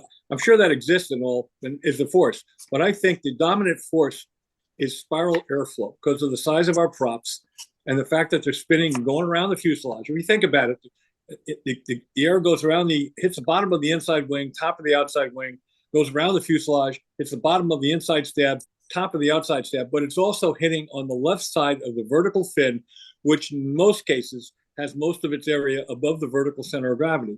So you're pushing outward, forcing the nose in, and you're also getting a rolling component, making the airplane roll right and yaw left. And if you reverse pitch prop, it's just the opposite. That'd be an interesting experiment to take an airplane, a twin, take one of the nacelles off and fly it, and then see what it does, and then swap them. You know what I mean? Just one engine instead of two, but have it outboard of the fuselage. I wonder. I don't know if that would. I don't know how that would work. But I'm just telling you, with the twin, I don't get any of those things. So none of the spiral airflow was going around the fuselage. And in most cases, except for the twin rudder airplane I have, none of it's hitting the vertical fin either. But since I have twin rudders and counter rotating props, I think that negates too. You know. Hey Joe, didn't Burt Rattan build something like that? I don't know. That boy's brilliant. He built stuff. Howard would know more about this. When you get an airplane going 100 or going 50, the spiral flow around the airplane is different than when it's sitting static. Yeah. It's different because the prop's going through the air different. I don't know how much, if the spiral comes off and hits the wings, how much of a straightening factor is that? I don't know that number. Well, yeah, you think the main effect would be on the wings, wouldn't you? I would think so. My dad was the chief troubleshooting engineer at Eastern Aircraft during the war. And they were having trouble with the propeller governors on the FM2 Wildcat. And so they took it outside at night to do strobe photography. And they set it up so it was like in flying attitude. And they started it up and they were doing strobe photography on the props because they wanted to see where the cavitation on the props was happening. Ain't no cavitation. Huh? Never mind. Or twisting or whatever it was. Whatever it was. They were trying to. Oh, yeah. And it started to snow. And he has pictures of this. I'll see if I can find him because I still have a lot of his pictures. Where the prop picked up the snow and did a perfect cone spiral around the whole airplane. Well, you've seen them on aircraft carriers. Sure. But I don't know. The spirals might be wider than the wings sometimes. I mean, excuse me. I don't know how wide the spiral is. Depends on the pitch of the prop and the RPM and lots of stuff, I think. That airplane that Rattan designed is called the Boomerang. Oh, that's a one-sided airplane. Yeah, it is a twin, but it's got 1.5 fuselages. That's right. It's got an engine on one side. Did they actually build that goofy looking thing? Yeah, it flew. The Germans had one in World War II that had an engine on the outboard. Blumenvoss. Yeah. Blumenvoss. Yeah, I remember my favorite of his stuff was the Pond Racer, and it didn't turn out so well. But they decided to use those stupid Honda engines in it. They were just too heavy for the power. I thought they were Nissans, and they tried to pull 600 horse out of a 2.3 liter something. I don't know. Well, you can do that, but how long is it going to live? That's the question. I mean, I've seen them get the little 2.2 Chrysler. I forgot the name of the car. Goes like heck. GLH. That thing with twin turbo on it, 730 horsepower on a dyno. For just a little. But how long will it live? And how much gearbox did they put it through to turn a 12-foot prop? I could have swore there was a one engine outboard design. Yeah, Germans had one. Yeah. John said it. Rutan's had an engine on the fuselage and one on a wing outside. The I believe. fuselage was not centered on the wing. It was That's right. off-centered, and then the pilot pod was on the other wing, and it was all the stab and elevator were jerked over because of the fuselage being off to one side. They had more stab and elevator on one side than on the other. It was, but Can you it imagine? flew. Can you flew. imagine coming home from a mission? Say you're in a P-51, P-38, P-40. It don't matter. You coming home from a mission, and you see that thing flying. The first thing you're gonna think is, I gotta give up drinking.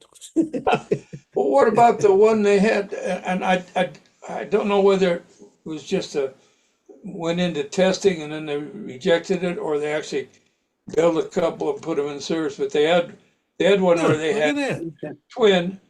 Yeah, they had one that was a twin, but the engines, the propellers are on the wingtips. That's Oh, a really Lord. bad idea. Yes, Really it was. Really Osprey. bad idea. Huh? That's an osprey with on the tip. Well, that one, yeah. Yeah. Osprey's a strange looking bird. That's Leonardo da Vinci's design. It's better to have remember- the thrust closer to the middle. If I you're remember free the first fighting. time I was driving through Texas, and I was in a company car, and I going through Texas, and I saw one of those things come up over top of me, and it was starting to rotate to make a landing, and the motors were up at a ridiculous angle, and it's still flying that way, but it's getting ready to transition to vertical and land like a helicopter. I looked at that thing, I darn near wrecked the car. I said, what the heck is this? Pulled over to the center of the highway and looked at the thing. And a cop pulled up behind me. All he said, so help me good. All he said, he walked up to me, first time in Texas, huh? I said, first time in this part of Texas. He said, yeah, get used to it, son. You'll see them all the time down here. I said, Lord have mercy. I went on, kept on driving. Whew. But They sound anyway, really weird too. oh, They they do. do. Yeah. Them great big blades, man, they are huge. It's an idea and it works, but you're kind of beating the air into submission a little bit. Well, Well, it's a dangerous that airplane. thing's always been, just because it can be done, do we really need to do it? There's my buddy, my cousin Mark Gerber. I just saw him there. Yeah, he's Awesome. got a Bearcat update for us, doesn't he? I was wondering about that. Yeah, a little one. Is it blue? No, not yet. Still gray and silver. Oh yeah. Pretty. Here's the silver. I painted it right after I got back from Christmas vacation. Now I got that all sanded off. This is what it looks like. You can't see much difference, but it's a lot smoother. Super. And I've got to do one more pass on it to see if there's any more little doohickeys I got to fix, and then I'll start spraying color. There's the next step will be to put the pilot in there after I spray it blue and black inside the cockpit. Yeah. So that's where I am. You're not going to do zinc chromate inside the cockpit? No, I went along well. another $30. Just mix blue and yellow. You got some blue and yellow, right? Yeah, I do. Yeah, just take yellow and then start adding drops of blue until you get that goofy green. I think I'll stay with the black. I like the headrest that color though, if you were able to save it. Yeah, that's the same That's a zinc chromate. chromate that you're That's a talking chromate. about. Yeah. Well, that looks good like that. And then just paint the rest of it black. Yeah, the floor in here is where I paint black. You can see Yeah. That's the way I did mine too. where the primers in here on this one. That's all going to be black when I'm done. And then Looks it'll be nice, Mark. Be blue sure to around here. vent it somehow.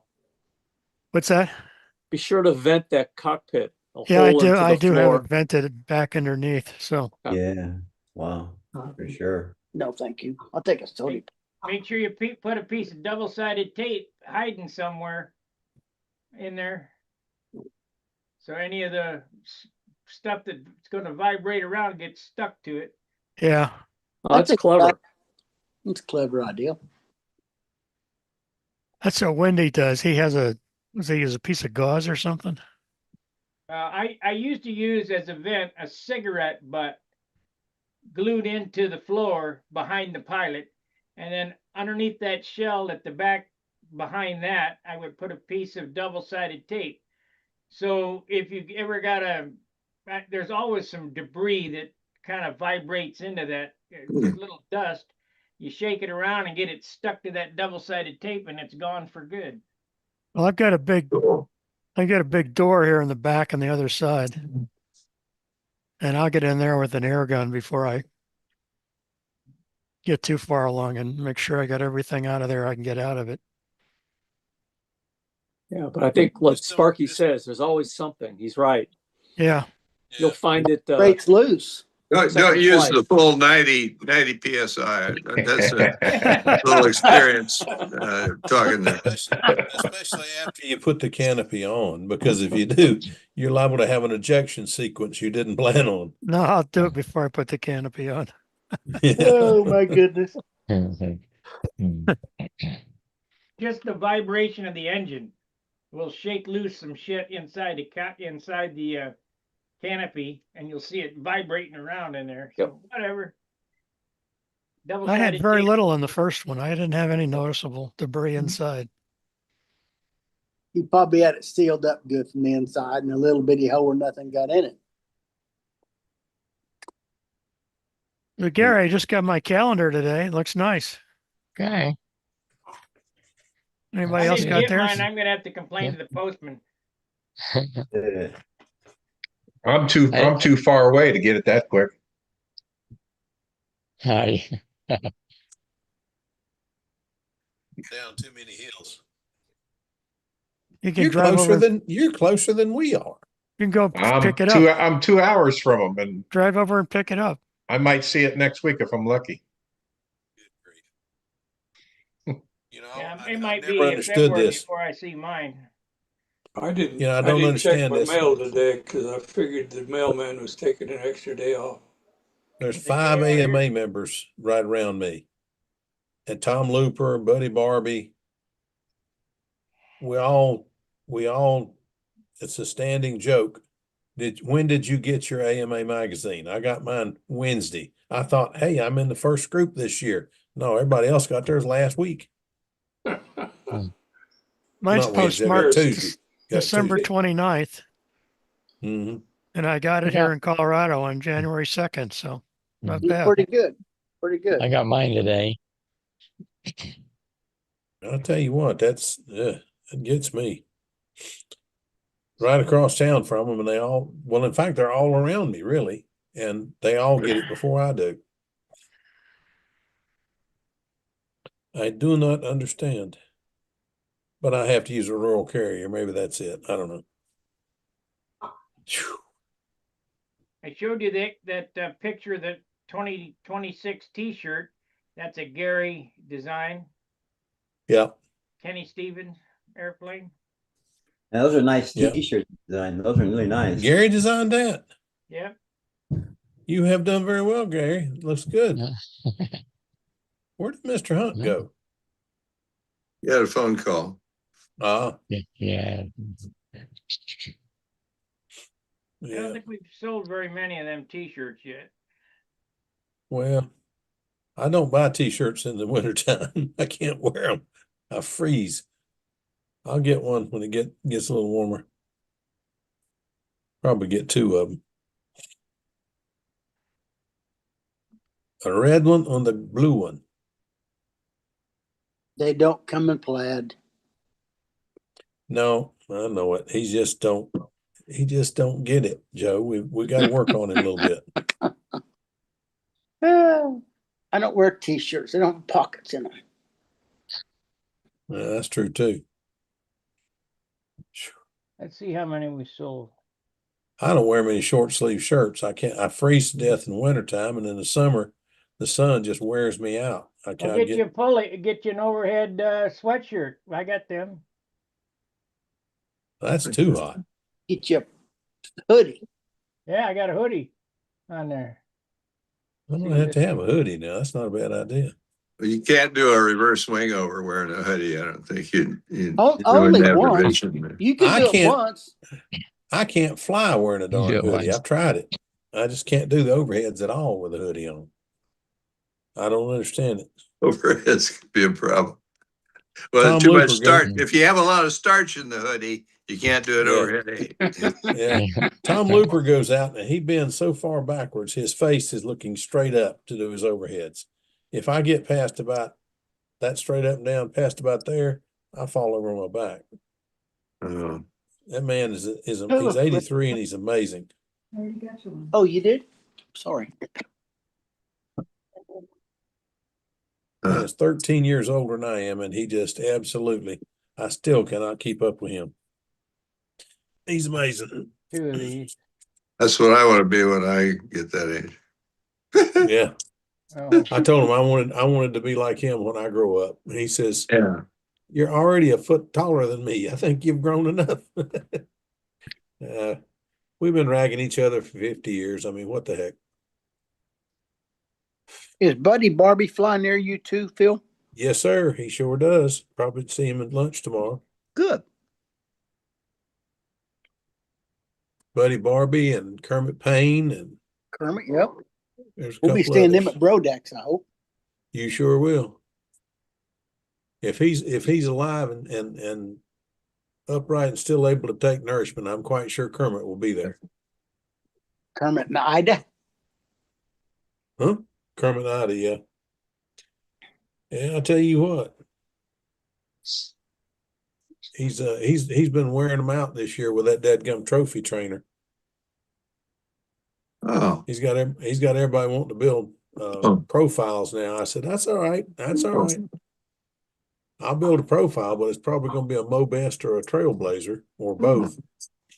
I'd build one of Don Hutchison's Warbirds.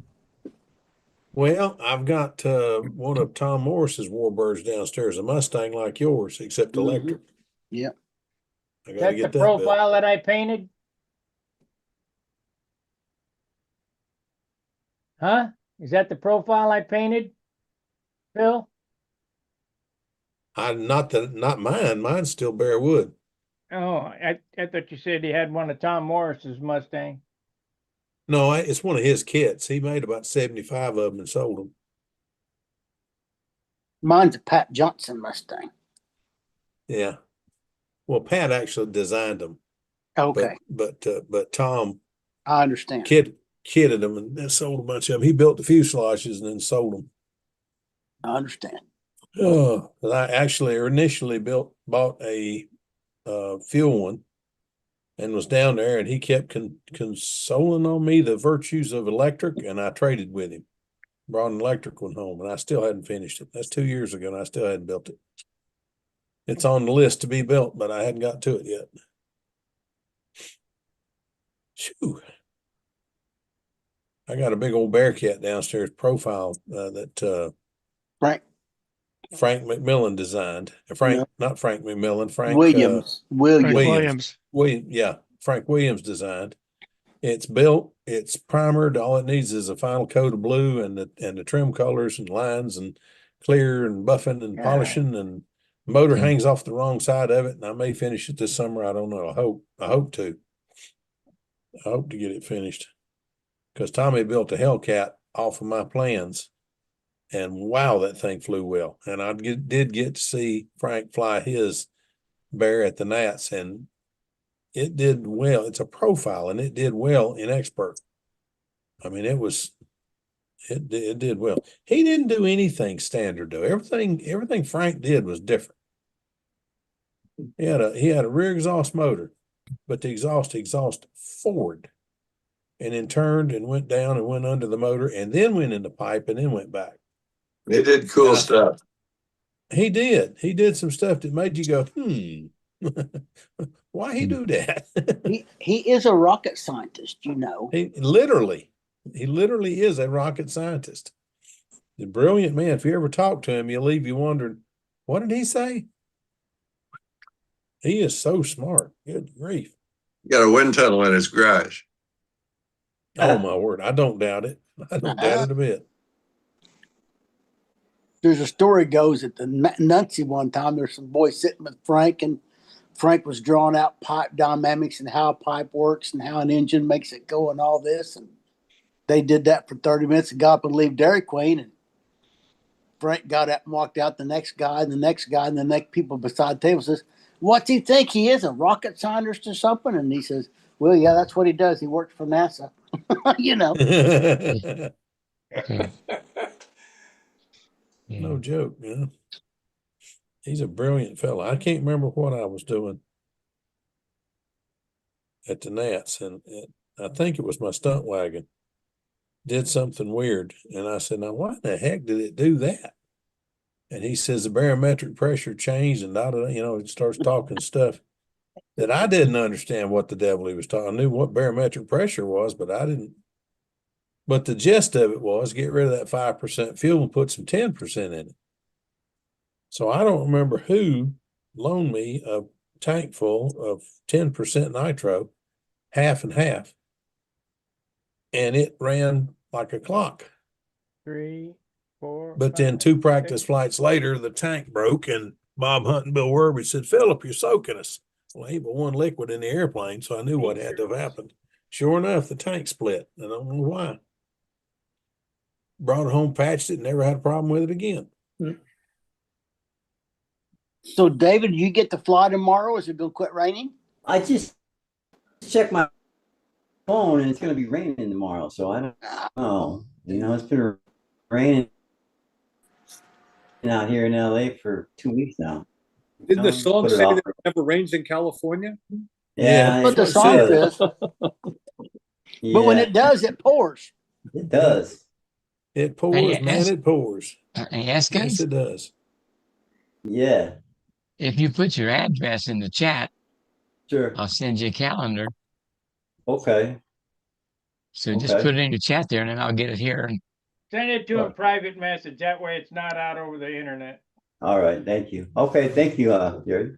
Appreciate it. Yeah. right. It's and when it rains here, they don't know how to handle it because the people just got freaking out here. Like, my God, it's raining. The world's coming to an end. Well, and then when it doesn't rain for a long time, you get that oily buildup on the streets. Yeah. And then you get a little bit of water on it, and it's slicker than ice. Could you imagine people in LA driving on snow? Oh God, no. Go up to Mammoth Mountain sometime. It's a ski area. Yeah. Yeah. Well, the snow in California for people generally goes into a different orifice. Yeah. Oh, Bob, that was bad. If they get a quarter inch on the ground, it would be terrible. So if they got 6 inches, man, it stopped the city. Yeah. Yeah. The people in Seattle have the opposite problem. When it sunshines, they freak out. Yeah. Same way in Boston, they freak out. They start wearing shorts, no clothes. It's like, oh my God, the sun's out. I don't know how to handle it. Yeah, but it's only 28 degrees. Sun's out. Yeah, 28. I'll tell you what. We went to Los Angeles in February once and forgot about the sun. And we forgot about the existence of hats, sunglasses, and sunscreen. So we had to buy all that stuff. Yep, you sure did. 80 degrees in February. I've seen an 80 here in February before. Yeah. But it don't happen often. Not very often.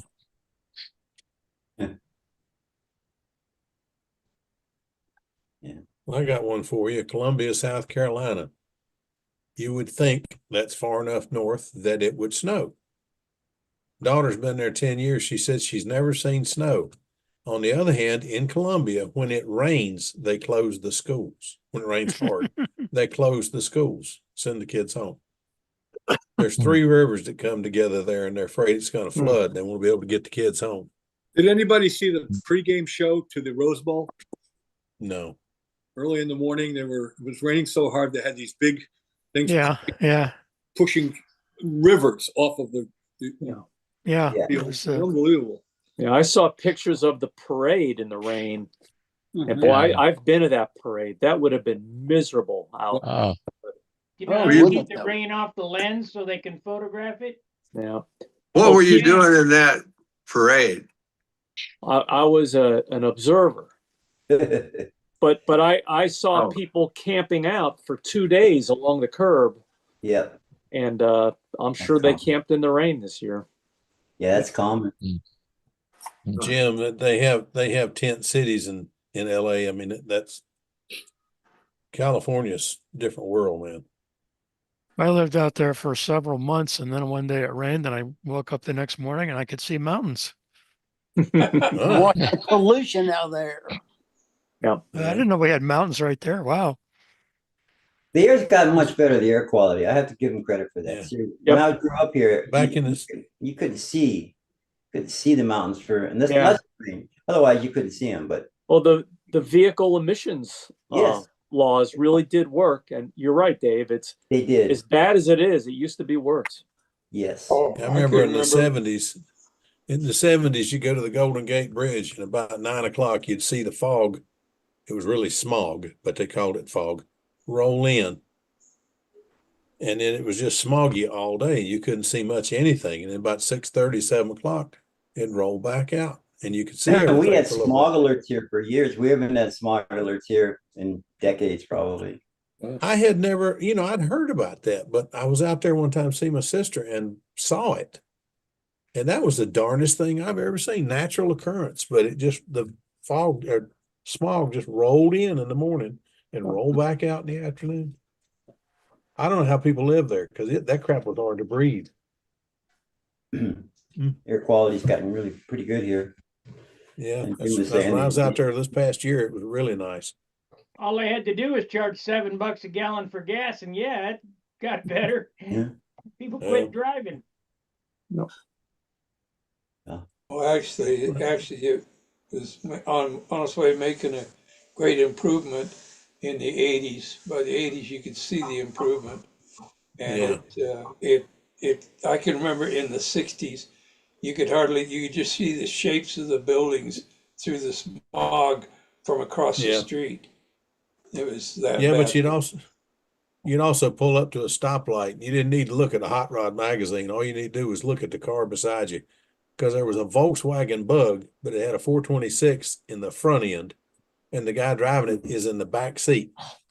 Yeah. I mean, I got pictures of it. There was lots of stuff like that. And 64 Plymouths with Hemis, big blowers and all on it. And then here comes a guy with a Dodge Daytona Charger with a big blower sticking out of the hood, and it's got a Hemi. I mean, it was fun. If you were a car guy, and I was, it was a great time to be in California.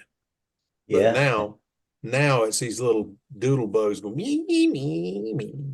You Here know. comes But Jonathan anyway, Carruthers. how do they We go can again? ask him if the turbulence goes the other way on that side of the world. yeah, So, you wanted John? Here he is. yeah. Here's my little terrorist. He wants his 15 minutes of fame, 15 seconds of fame. There he is. Wave your arm, wave your hand. You little monster. Jonathan, in dead air, when you're flying down there and you hit your own Oh, weight, Lord. which way does the airplane go, in or out on you? Depending on the smog. Okay, can you hear us? Can you hear us, Jonathan? He didn't have any sound. Well, if you don't have any sound, what are you doing? You're not muted. Got a problem on your end.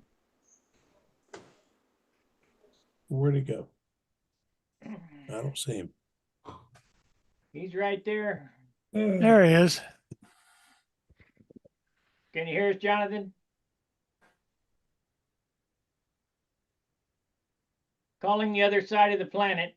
Well, maybe below the equator, you have to turn the volume down in order to hear Oh my Maybe, goodness. maybe he finds it more enjoyable without the sound. Don't comment. Just let it alone. Shh. I'm gonna leave that alone too. I got to jump off. I got to. We got a little thing going. My wife bought me a series of Jesse Stone movies for Christmas, so we've been watching a Jesse Stone movie every night. So I'm gonna go do Those that. are great movies. All right. Take care of Good night. yourself, Bob. Yeah, good seeing you. Bob. Take care. Take care, Bob. Yeah, Bob. Bye, Bob. Right. Good night. Yeah, I can get out of Good here. night. Okay, here we are. Bye bye. So Jonathan, you can hear us now. Yeah, I was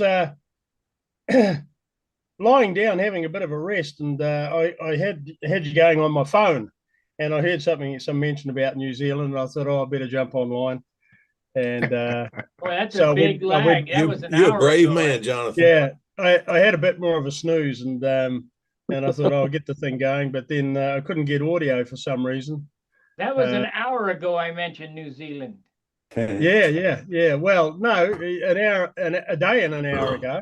Yeah, could have been last Oh, week. oh. God Here's damn the it. question. What You were we being talking about down anyway? there, if you're flying in turbulence or in zero wind and you hit your own wake, which Yeah. way did the airplane go? Does it go away from you or towards you? Usually straight into terra firma. Yeah. Yeah. Oh, We're- I didn't have an okay. answer with. I got a good question. When you're flying in dead air, what's the most dangerous maneuver? Oh, Square eight. Probably a loop. I think the triangle. Triangle. That triangle. That's what I was going to say was triangles. Triangles. That I've come as close to lose one of the triangles any of them. If you Whenever got to I hit your try own and- air, you got to do a good triangle to be in it. But you hit that bottom corner, and they can settle to the ground. The I corner don't of know. death. Get more Huh? wake vortex too in those tight corners. I think the vortex. I mean, I know the prop does something, but when you get that flaps out and you're leaning on it, they make some serious turbulence right there, in my opinion. Hmm. I don't know the props as much as the flaps when you deploy big flaps. I think like- the rounds, Joe. I think any rounds in is the problem for me. Not the Is tri- it? Yeah, sure. That lost that max B in the rounds on the outsides. Yeah. Yeah. Did you Well, hear? if I had turbulence in a loop, I usually end up with a square or a triangle. Joe, did you hear the reason for the crash? They've got a better definitive answer. No, I did not. Something about the landing gear. They had the landing gear, they had the flaps down and the landing gear down, and they were, putting a strain on it. So they were losing airspeed. And if he would have put the gear up, he Or could the have flaps up. No, it was too slow, too low and too slow for flaps up. I don't know that particular jet, but some of those jets on one engine, the pilot, you cannot put full flaps and gear. Right. And that's in the flight manual. That's in the flight. And you're I don't probably know going which jet. to, and you're stalling out, I think of 141 is supposed to be your speed. They call it a VREF, they call it, or something. Yeah. But So What crash was that, Joe? jet. But What on crash are you talking about? Greg Biffle. Bethel. Oh, yeah. So if you lose an engine, they'll fly fine. Go out there, Yeah. get on the America, put the gear down, leave the flaps up, fly it at VREF 160 or whatever.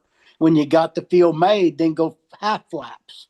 There you go. And you don't land with full flaps. There's a lot of airplanes like that. Yeah. It had too much flap in and the gear was down, causing too much drag.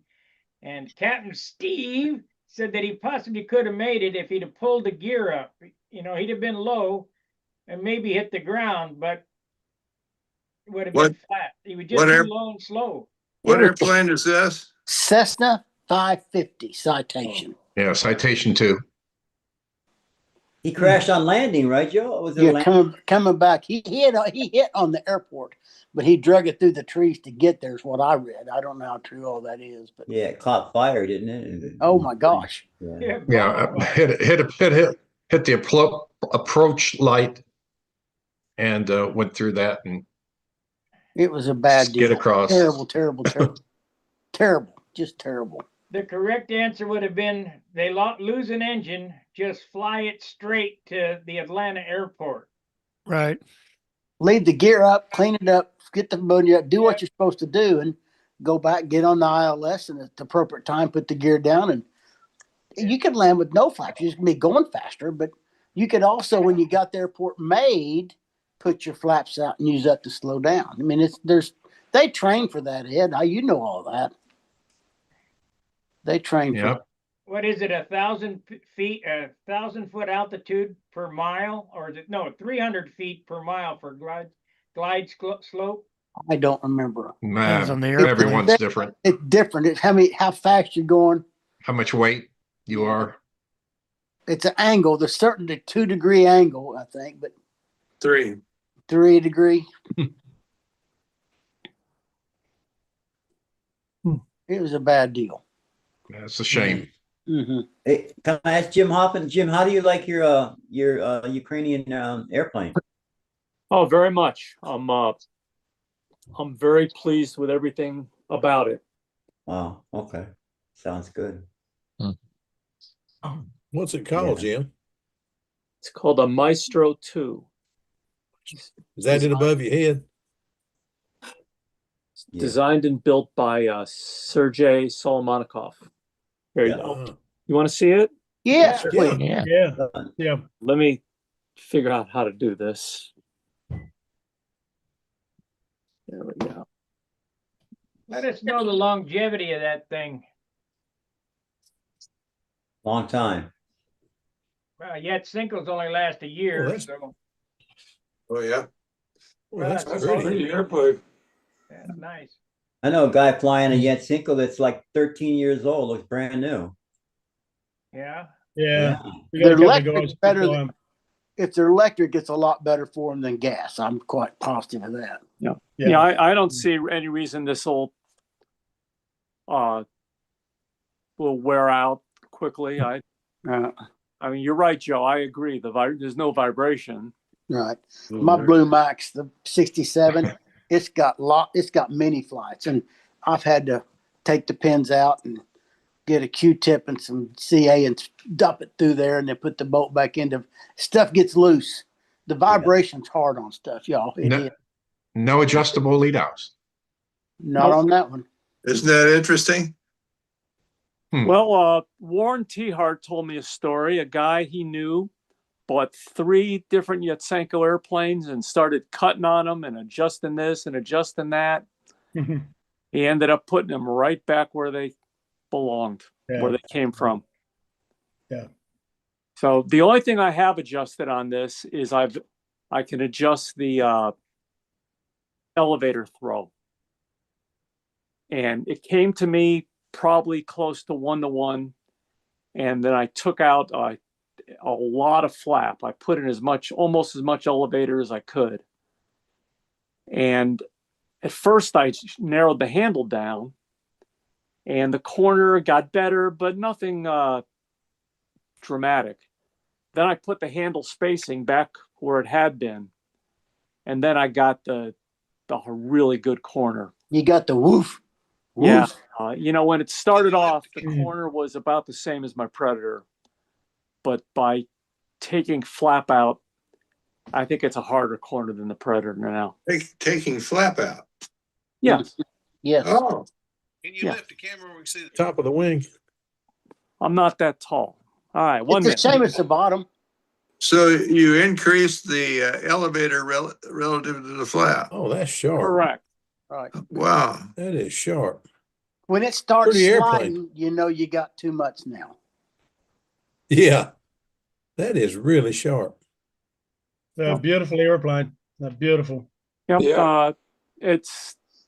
And the workmanship is, top notch, just top notch. Check out the square trailing edge. Yeah, that's what I was going to say. Yeah, and I mean, this is just. I think you're getting more lift out of that. And interesting on the size of the flap. Yeah. They're quite lethal down here on ducks as well. Yep. It's very light. This thing weighs 63 ounces with that Yeah. 6S battery in it. Yeah, they're super light, boy. They are. So Is the elevator square on the back like the? yeah. That, Okay. It makes them bigger by doing that. It makes them makes act them stiffer. and stiffer. But aerodynamically, they act bigger, I think. Yep. Yeah. Yeah, I think so. I haven't put any doodads on it either. Not Oh, neat. my gosh. Yeah. I'm being very careful with it because I can't fix it. Yeah. Someday you'll fly it like you stole it. Yeah, but I'm very pleased. I've got about 18 flights on it. I'm very pleased. And just this last session where I played with the handle spacing and the elevator, I think I got it where a pretty nice spot. Now that's not the same model that Lonky had, right? No. I don't know. I don't think Mike's lasted a year before the horns exploded. The horn broke on it. Yeah. This has nice horns. I'm pretty pleased with it. I heard people talk about plastic uprights. Yeah. Yeah. These metal. Did you buy that direct from the Ukraine, Jim, or did you get it secondhand? The former. I bought it from the guy who sells them. Built it. Okay. He did a test flight for me.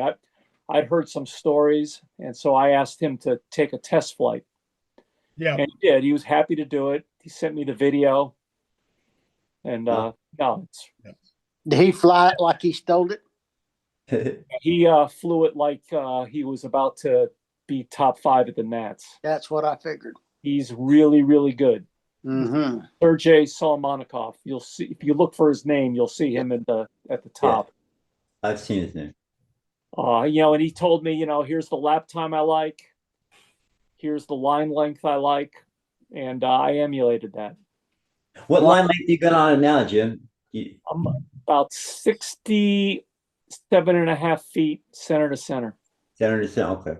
And I haven't tried varying that. What's his last name, Jim?